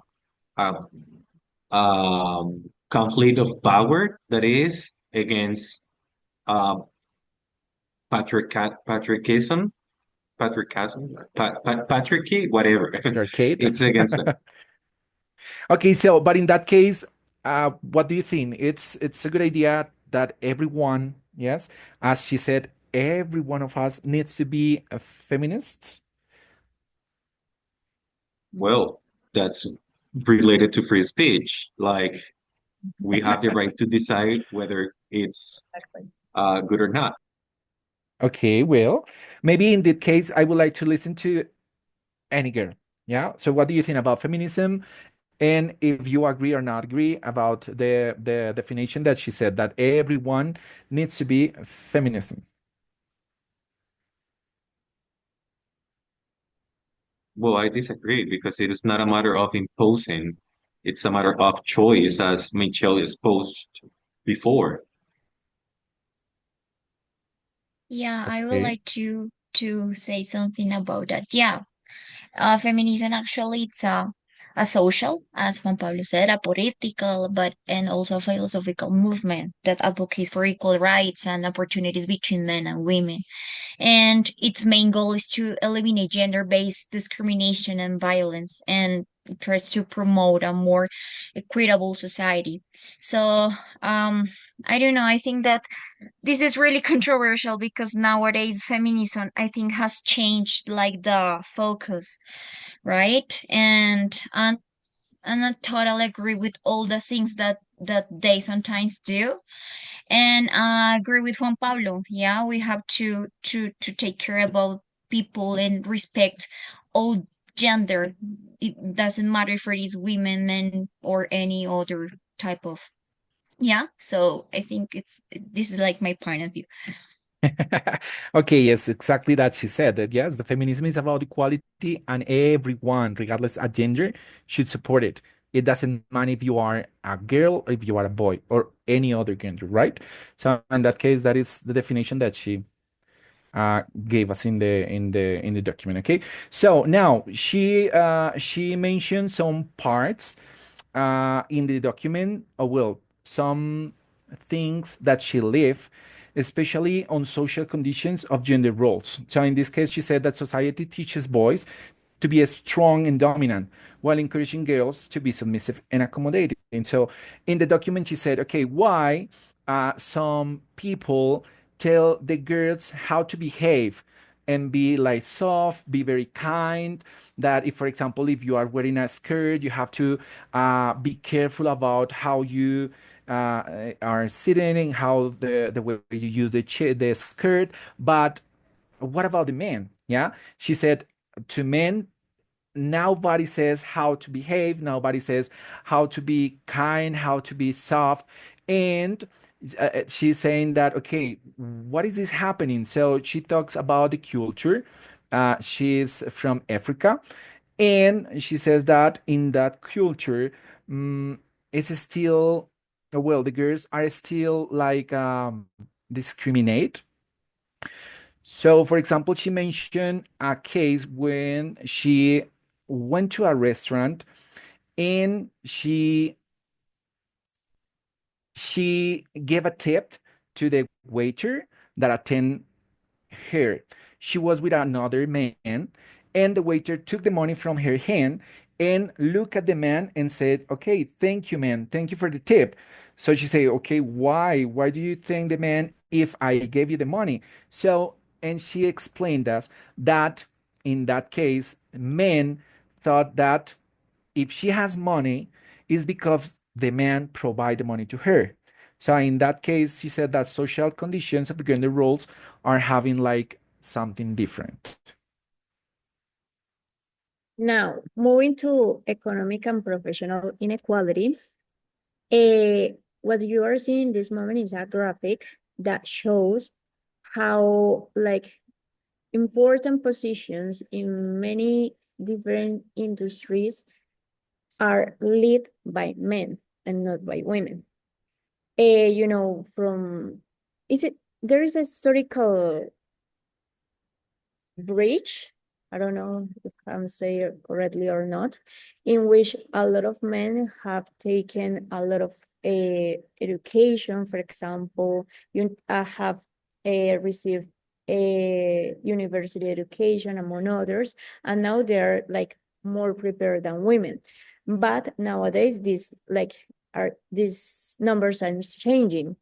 From the previous century, more women are in these fields, educational fields, in where they can like get more prepared for these roles. But now, when they apply for them, most of the time they choose men because there is a social and cultural thing about that men are better prepared than women. But as you see, these numbers are going to grow, I believe, because we We are hope having so. this conversation, and I think to what I'm saying this moment that a lot of women are getting more educated and they can do it as well as a man or better as a man. So I think these numbers are going to be bigger in a few years, I hope. Juan Pablo, you wanted to say something? At the end, just go ahead. Okay, At the end, all you right. say. Just con- But I do, and okay, go look, ahead. this graphic is a really interesting one because look, I mean the top of the roles, non-government, education, personal service and well-being, healthcare, uh, um, communication. Well, I mean the first four of them are of course more. I mean, you can find more women there, right? As you say. Because of the role that they take Yes, care. because Yes. they are more female. It's like taking care, yes. Yes, They have to taking care of it's someone more else. female roles. Uh-huh. And if you compare with the last one in the upper, so construction, manufacturing, energy, so it's Agriculture. yes, it's more like male oriented roles.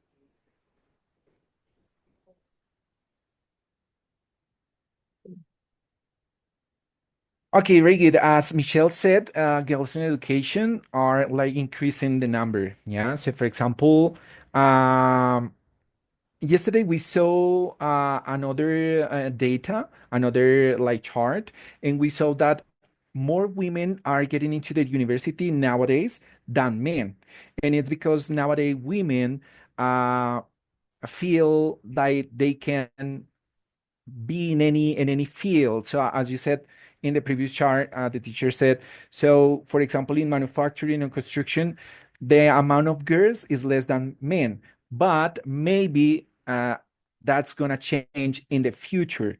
But we need to eliminate some barriers that keep girls out of the classroom. Okay, so in that case, I think that it's important to give the female, in this case, girls, the opportunity to show the abilities that they have. Because sometimes, um, due to the culture, due to social, I don't know, well, due to culture, girls and women are not having the same opportunities to show their abilities. So in that case, it's very important to eliminate those barriers so they can show us or show everyone that they have those abilities to do whatever they want. So in this case, also, they are talking about that they are better paid. Well, so the men are better paid than women in some cases. And it's something that happens, or well, a well-known case is, for example, the ones that play soccer. There is a comparison between that, but not in the article, but there is a comparison between that because the girls that are playing soccer are not earning the same amount of money that men that are playing the same sport. Yeah, so that is because of there is not exactly a gender equality in some fields. Now, the thing that we have already exposed to you is the root is the culture, in fact. How we shape our culture in the past and how are we're shaping it because we are the ones that shape culture every day, day by day. So nowadays we hear, for example, this kind of practices that we empower our girls from they are little kids, like you can be an engineer, you can be an astronaut, and we empower them, and also like to make them dream bigger, because a few years ago maybe our grandmas, they told them, like, for example, your only role is just to be a mom, just to be a wife, and that's it. But nowadays, for example, my parents told me I can do whatever I want, and that's something that we have done, and we are going to continue to do it. Is changing our beliefs, our speech, our culture, etc., etc., etc. And Of course, women, ah, many yeah, sorry, Michelle. of course, there are many places that this is not happening because of traditions, because of religious, because among other things that don't allow, for example, women to express themselves. And you can hear, for example, examples from Asia. I don't have the countries in my mind here, but there are many countries in which women are not allowed to work, women are not allowed to dress how they supposed to like. And also, for example, I heard news that Taliban girls, I don't know if it's Taliban or not, they can work, so they were selling their hairs. But now men are forbidden them to do that. And it's their own. So as you see, context, also the context culture of a place depends of how the people and the, for example, their beliefs could change. Yes, Now, is it still nowadays a place, for example, the mosques, where girls needs to enter the mosque using one side, or I mean, one gate that is exclusive for women and the other one that is exclusive for men. And also, there are some places where the girls, if they go alone, for example, to a restaurant, they need to have a specific place only for girls. And there is another place inside the restaurant where girls and boys can enter the restaurant. So if you are a girl and you are alone, you have to be in a specific place. But if you are a girl but you go with a man, you can enter the restaurant, and obviously the attention is gonna be different. So in that case, the culture norms are like not clear for that part.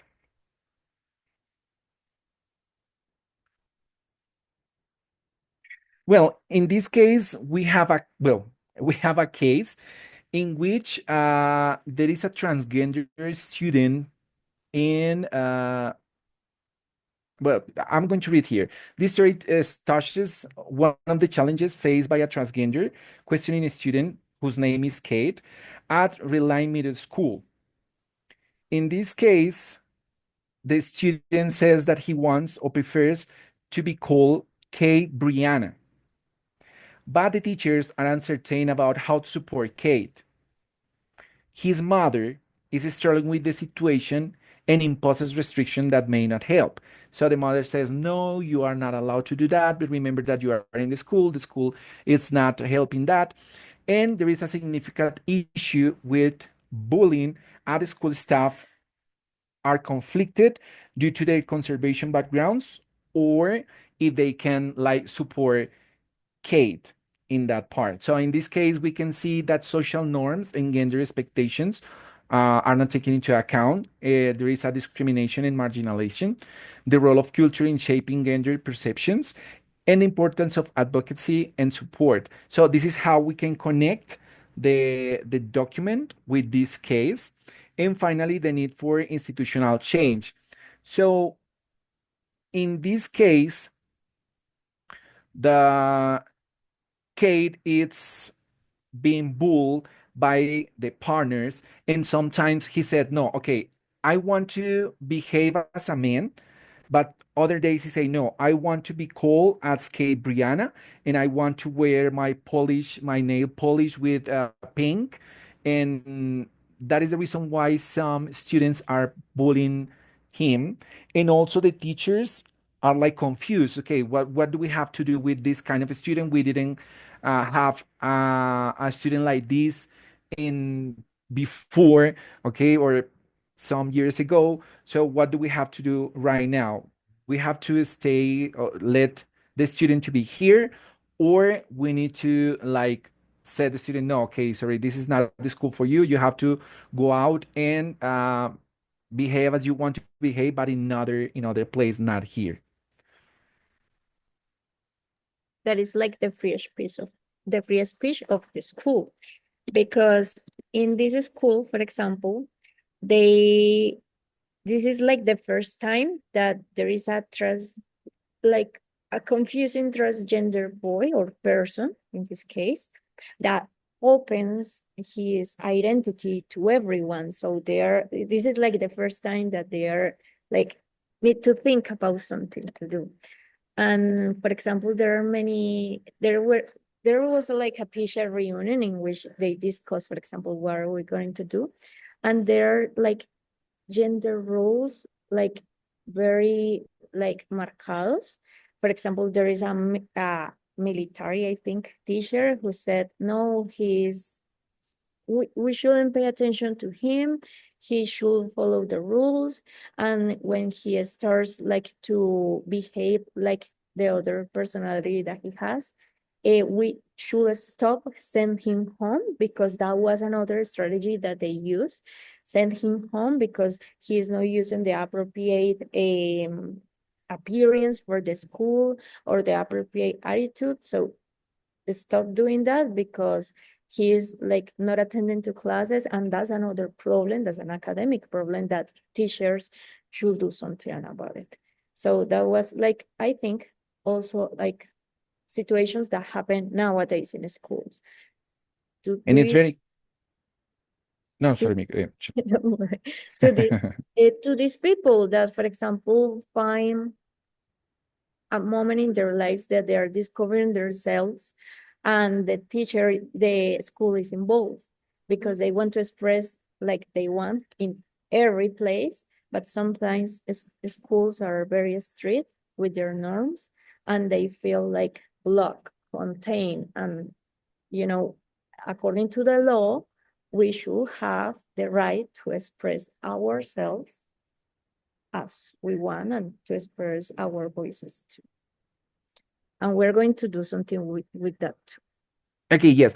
I think that nowadays it's too difficult because of social norms. I think that some people are still saying no, I don't believe that this is correct or incorrect. I feel that maybe if my son is having a kind of relationship with that person, he's going to be start behaving like that, so I'm going to tell my son not to talk to that person because that person is sick, because that person is crazy, because yeah. So we have right now a lot of social norms that make a big discrimination to a person who thinks different, or maybe who feels or wants to show that it's different, yes.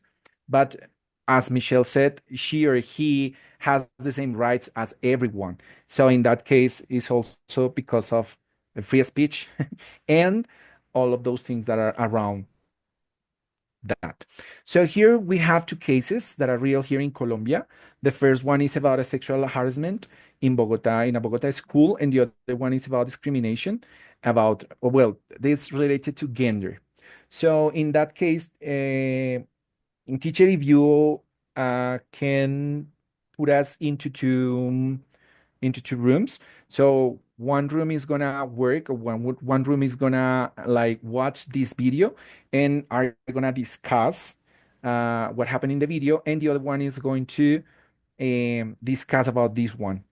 With me. So Diego and I Uh-huh. different rooms.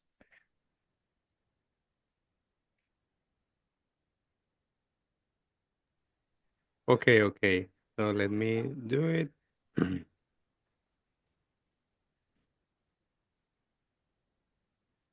And we are going to propose, for example, as teachers, what should have done in this kind of situations. Okay, so well, two rooms. Okay, okay. Let me do this. Do do do do. Mm.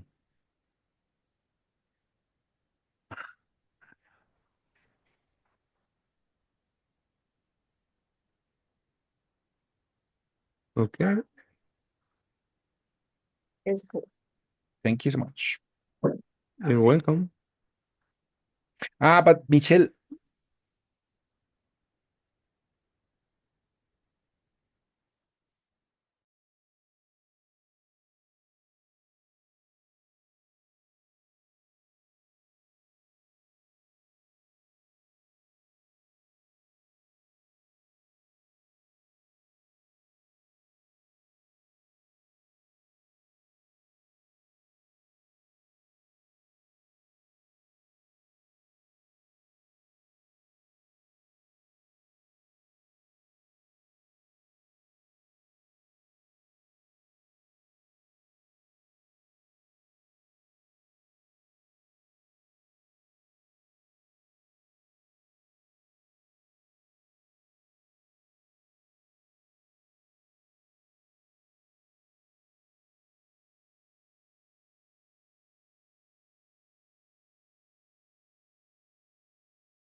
first, then the other, and then you need to um like to have like a commitment between them. And if it still continues that, it needs to go on to another tier, which is to the psychologist or to the um principal. And after that, I mean, you did what you did as a teacher, like talking, trying to make it work between them, but it's not possible. You need to send it to a second tier, like a higher tier, which is the psychologist. I mean, yeah, the counselor or the principal, and they're in charge of it. Yeah, it's like the debido proceso. Yeah, Uh, that's cool. Okay, yes. So in that case, remember that, for example, if we as teachers know a case similar to this one, the first thing that we need to do is to report to the psychologist or to yes, to the psychologist or to la coordinadora de convivencia. No, I forget the name of this person in the school. The team. Well, yes, it's like the team where is the psychologist in there, and the psychologist needs to upload an alert. Tiene que subir una alerta. Mm-hmm. Yeah. So in that case, it is not necessary to ask questions to the student like what happened. No, the only thing that you need to do is okay, teacher, I'm feeling this, I live in this. Okay, let me take contact with the psychologist, and the psychologist needs to up the alert to la Secretaría de Educación, and well, they are going to activate everything that they need to activate to take the rights to this person, okay, or to respect the rights of this person. All right. Now, we're going to move to our conclusions. And the main phrase that we came up, it was the need for a change. So schools play like a crucial role in shaping our students' understanding of the world, also the understanding of gender, identity, sexuality, costumes, and daily interaction. So as teachers, we play a crucial role for their development and also the development of society. Also, in these kind of cases, for example, inclusivity is important, like go beyond just not talk about this, but I will also take action when these kind of cases, for example, are in schools. We should address them properly, and we should like promote respect and no restrictive like norms. That's why I don't know if it was mentioned in the other video that you watched, the change, for example, of the manuales of convivencia. Like they were written like ages ago, and we should revise them and edit them. Like we edit them according to the AI, that if a student use AI is fraud, well, we should also revise it according to identity, respect, promotion of a gender equality, etc., etc., etc. Yes, it is important, we as teachers that respect the rights of the students all the time. So they have to feel secure uh, to talk to us about those cases. So we need to be open mind about the new like generations and about everything that they are living nowadays. So we need to like guide them if it's necessary. And of course, we need to avoid any kind of discrimination to these different gender like situations. And that's it. Thank you very much.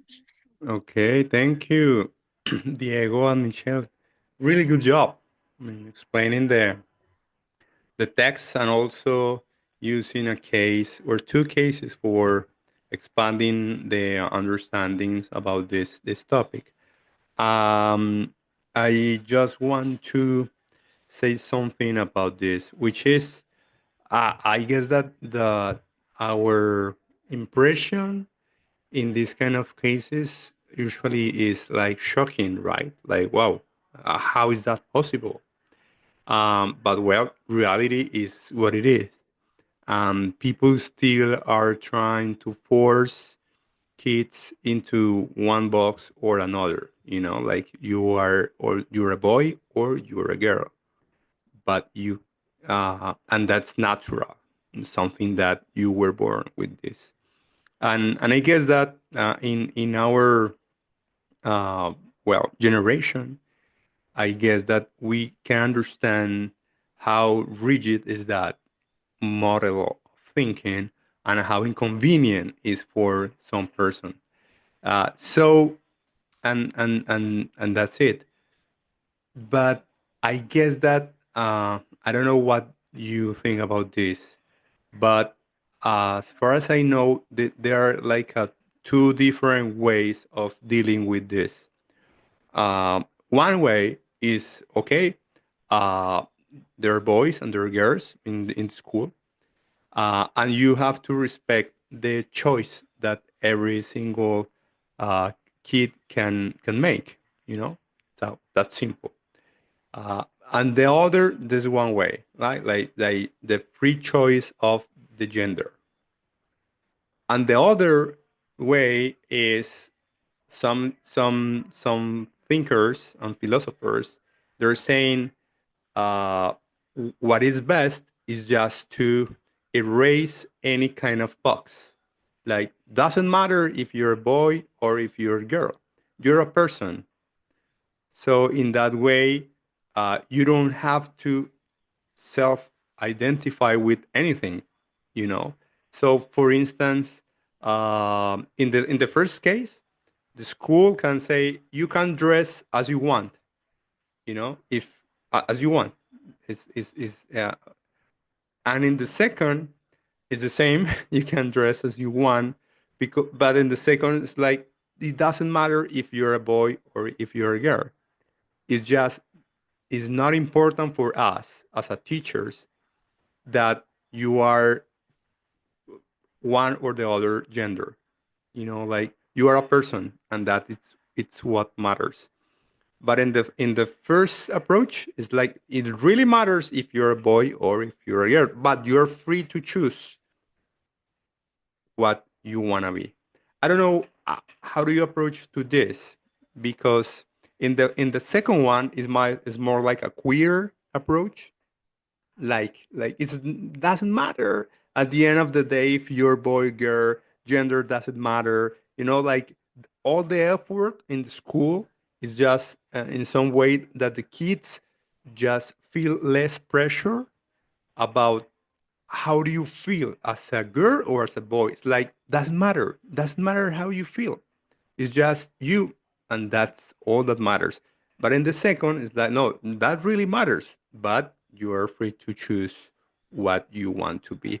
I don't know. How do you feel about this? Well, I mean, there are more options, there are more approaches, but these two of them, they're like more popular in some schools of thought. So, how do you feel, or how do you see this? Do you feel more comfortable as a teacher with the approach one or two, Michelle? Yes. For example, the approach two, I Mhm. haven't heard, I would like to read, for example, the scientific experiment that this school did, because I have never heard about this queer method. I have known about, for example, the one that says, hey, choose one and behave like that. And I know that some schools, for example, allow students to express like they want to be, whatever. But the other, I haven't heard about that one. I would like to see the results. Yes. Well, in the first, it's like let's suppose that a kid approach you and say, "Teacher, I don't feel, I don't feel like like a boy. I don't know. I have some doubts about that. Like I wonder." Well, so in the approach number one, the common expression is okay. It's fine that you feel in that way, but you have to you have to make a choice. That's You know, pretty demanding also. yes. That's the issue. That is the critique of the approach number two. Because in the queer approach, it's like if a boy asks you as a teacher this, the answer could be okay. It doesn't matter. I mean, you don't feel like a boy, it's okay. You don't feel like a girl, it's okay. You don't have to fix. You don't have to fit in one or another box because well it's not important, but people in the approach one say well that's really important in our society, that matters, you know because that boy or girl, he's gonna suffer sometimes or gonna feel the pressure to behave as society expects to do it. Well, he or she can make the choice, but at the end of the day, it's or one or boy or girl. Just this.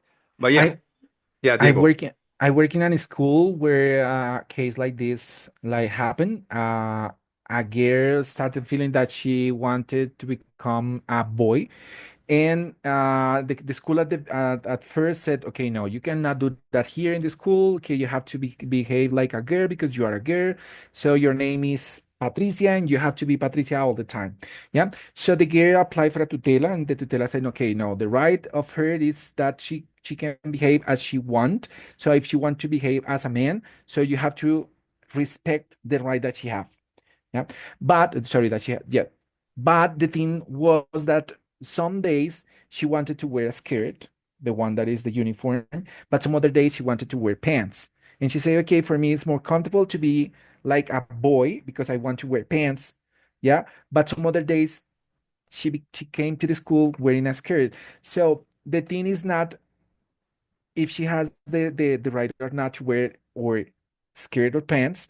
But the thing was that the other students, they are like teenagers, they say, okay, if you are asking, sorry, so if you are asking to me that I have to wear the uniform the way it's mandatory here in the school, I need to wear my pants, I need to wear my skirt, I need to wear, well, all the uniform. Why you allow her to wear the uniform she wants?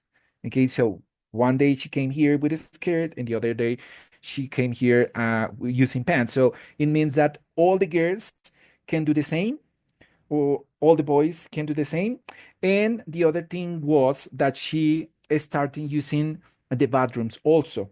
So, for example, one day she started enter to boys' bathroom, and other days she started enter to girls' bathroom. So the school say, okay, you are free to feel as you want. But in that case, it is necessary you to stay in one side, okay? So you cannot enter to whatever place you want. Like today, I felt like a woman, but tomorrow I felt like a man. So it is important you to have like a place, okay? So a side. If you want to stay here, it's okay, or if you want to stay here, it's okay. But you have to make a choice, yeah. So in that happened in the school, and it was because of the other students, like were asking, hey, why if she can, why why yes, what happened to me if I do the same? Yeah. So that was difficult because also she fell in love with another girl, and the other girl parents said, no, no way, my lady can fall in love with another girl. We are like a traditional family, and she has to have a boyfriend, not a girlfriend. So the school, if you don't take like a decision, we are gonna have our student, sorry, our daughter to another school, and it was difficult to have that case in that school. Yeah, well, I imagine, but that's a really good case in terms of getting a better idea about these approaches that I mentioned before. Because in the queer approach, the solution will be there is no girl and boy uniform. Like every single student gonna wear the same one, like what's the word, the sudadera. So it's like yes, yes, and that's it, from Monday to Friday, and from everyone. It doesn't matter if you're a girl or a boy, just wear that. And bathrooms, gender neutral. Like there is no men and girl bathroom, just bathrooms, and you can use it as well as good as you should do.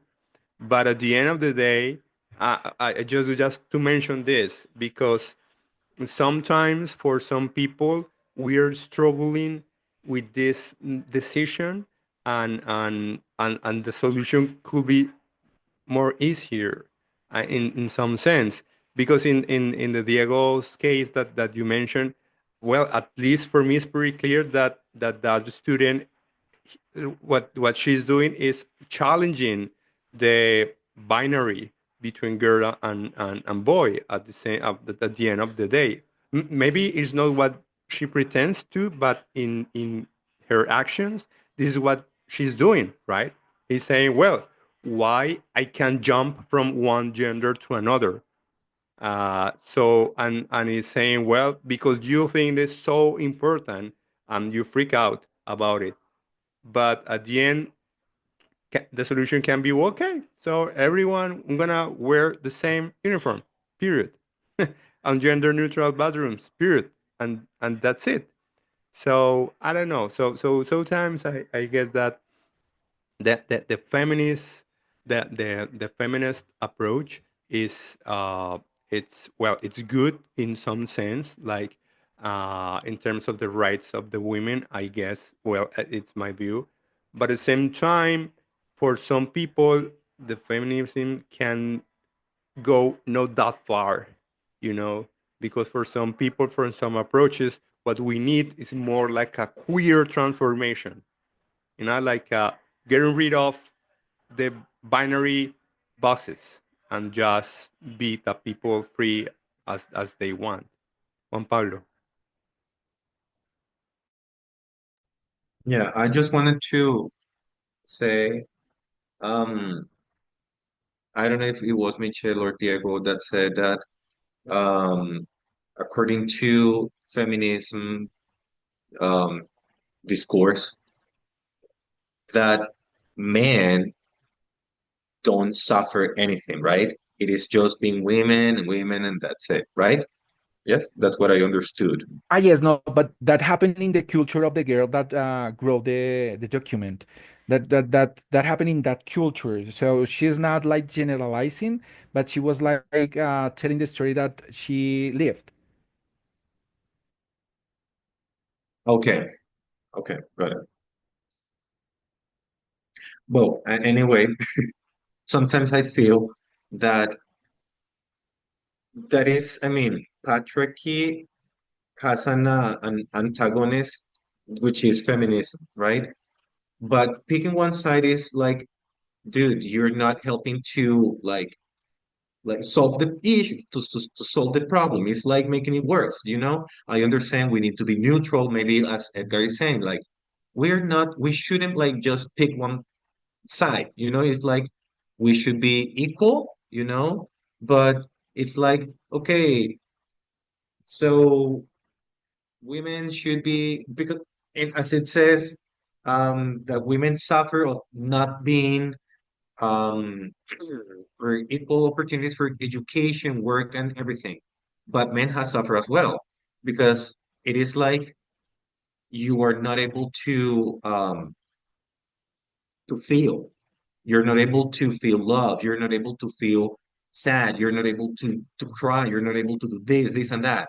So it is like it is a double blade weapon. I don't know, that it's like, okay, it has their benefits for men, but it is also making us not like feel all what it's available for women. Like we shouldn't be like acting like softly because it is weird. It shouldn't be like that way.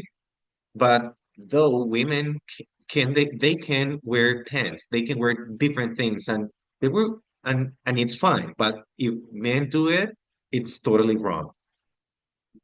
No, and it also happens about the violence. Juan Pablo, I have a friend whose girlfriend like all the time hit him and well, uh, apply violence on him. But some other we say, hey, why don't you go to the fiscalia or to the police and ask the police and ask for help? And the man, the answer that he gave us is, what happened if I go to the police and say that a girl is hitting me? Okay, I'm going to be like a sissy. Yeah, so I don't want to see like that. I don't want to feel like that. So I prefer not to say anything, and I prefer not to take a place in this. So don't worry. I try to like organize my things, and that's it. So men are afraid of say that a girl it's like oh, well, that the man is suffering violence from a girl because of social norms, because another man is going to say, hey, what happened? You are not too strong to defeat another girl. And what happened to you? Yes. Those kind of things. But yes, I agree with Juan Pablo. Yes, well, that happens, and I guess that we can continue talking about this, but well, again, thanks for the presentation. I guess that was a good idea to do that right now. So let's talk a little bit about what is next in our course. So I guess that this idea of joining the session is a really good one. So the next session will be as the regular one, April 11th. Okay, and in that session we're gonna have two sessions. Okay, like session number 5 and 6, and we're gonna do more or less like today, a really short introduction, then the presentation of the text for session 5, then the presentation of the text for session 6. Um, this is what we're gonna happen the next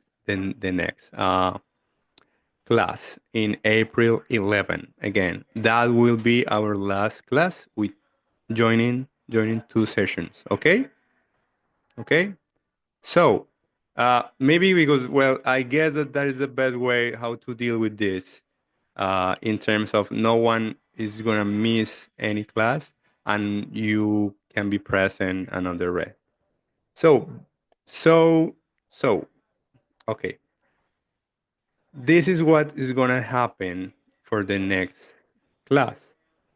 Um, First, you have to work in groups in terms of doing the case study for free speech and the case study for gender, for the kit that you mentioned, Michelle and Diego, the case for gender transgressions. I guess that's the title. So, and you're gonna work in the same groups that you just did it. So, Diego and Karen, you're group X, and Michelle, Juan Pablo, and Miguel, you are the other group. Okay? So I'm gonna talk with Rada and with Mariela, so they can work together. So Diego and Karen, you're gonna work together and doing the case study for the free speech and the case study for gender. Uh, okay? And Michelle, Juan Pablo, and Miguel, you are the other group. Okay? So you have to do it. Um, what is the deadline? The deadline is gonna be the next class. So just before the next class, I expect that you can send the uh, the uh, the the file. Okay, with the same instructions. You just answer the questions with a presentation, either in Canvas or in PowerPoint. That's up to you. Okay, so that's clear so far. Okay, perfect. Yes. Okay, so for the next class, um, also you have to read the material for session 6 and session 5.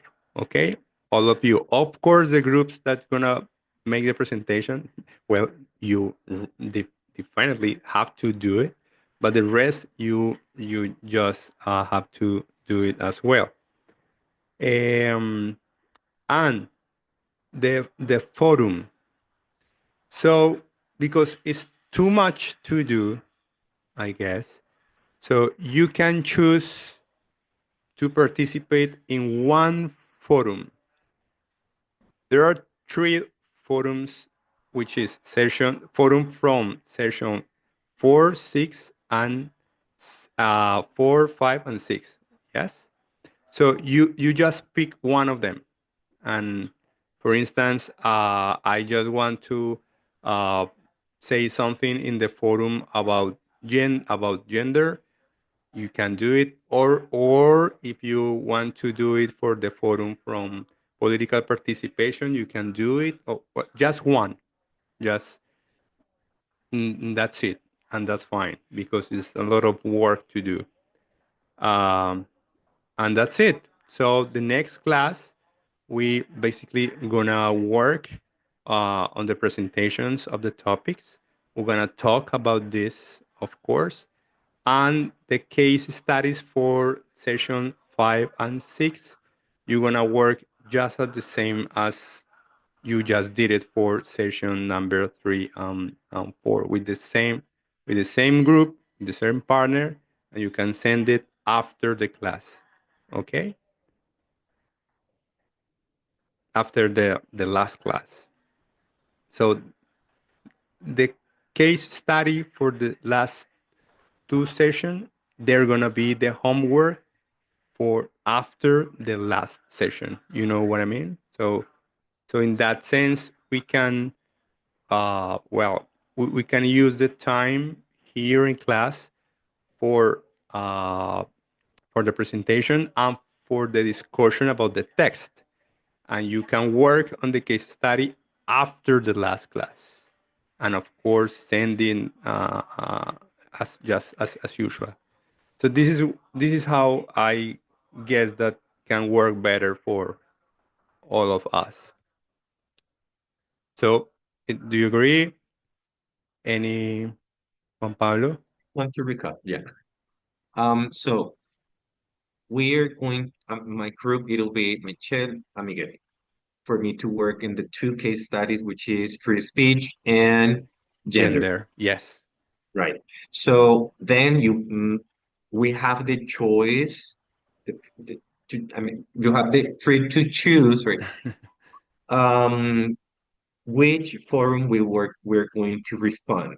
Yes, It could be either session 4, 5, or 6, right? yes, For next April, it is due date for the case study of free speech gender, and gender. yes. But the due date for the other two case studies, it'll be when? That I didn't Well, get it. after the last session, which is Semana Santa, so will be after Semana Santa, you know. So you can Oh, send it like deadline will be April 25. okay. Okay, so it's that clear for everyone. It's really important that we are on the same page. So next class, okay, perfect. Next class, we're gonna see the topics. We're gonna talk about the text. We're gonna see the presentation, of course. So in that way, we can, I don't know, I guess that we can take more advantage of the time. And the last two case studies, they're gonna be a homework app that you have to send it uh, with a deadline of April 25. And the last class we're gonna choose the partners just just pues randomly as today. So perfect. So even so I'm gonna I of course I have some homeworks as well. I'm gonna share with you the rubrics, so in that way you can know every single criteria. I'm gonna update the grades so you can get it. And I recommend that you can talk with your partner so in that way you can have the information, the feedback, and And that's it. Okay? Okay, perfect, guys. So thank you very much for your time, for your patience, for everything. See you Thank you. in 2 weeks. Bye bye. Thank you so much. Bye. Bye, Bye, Professor. thank Thank you. you.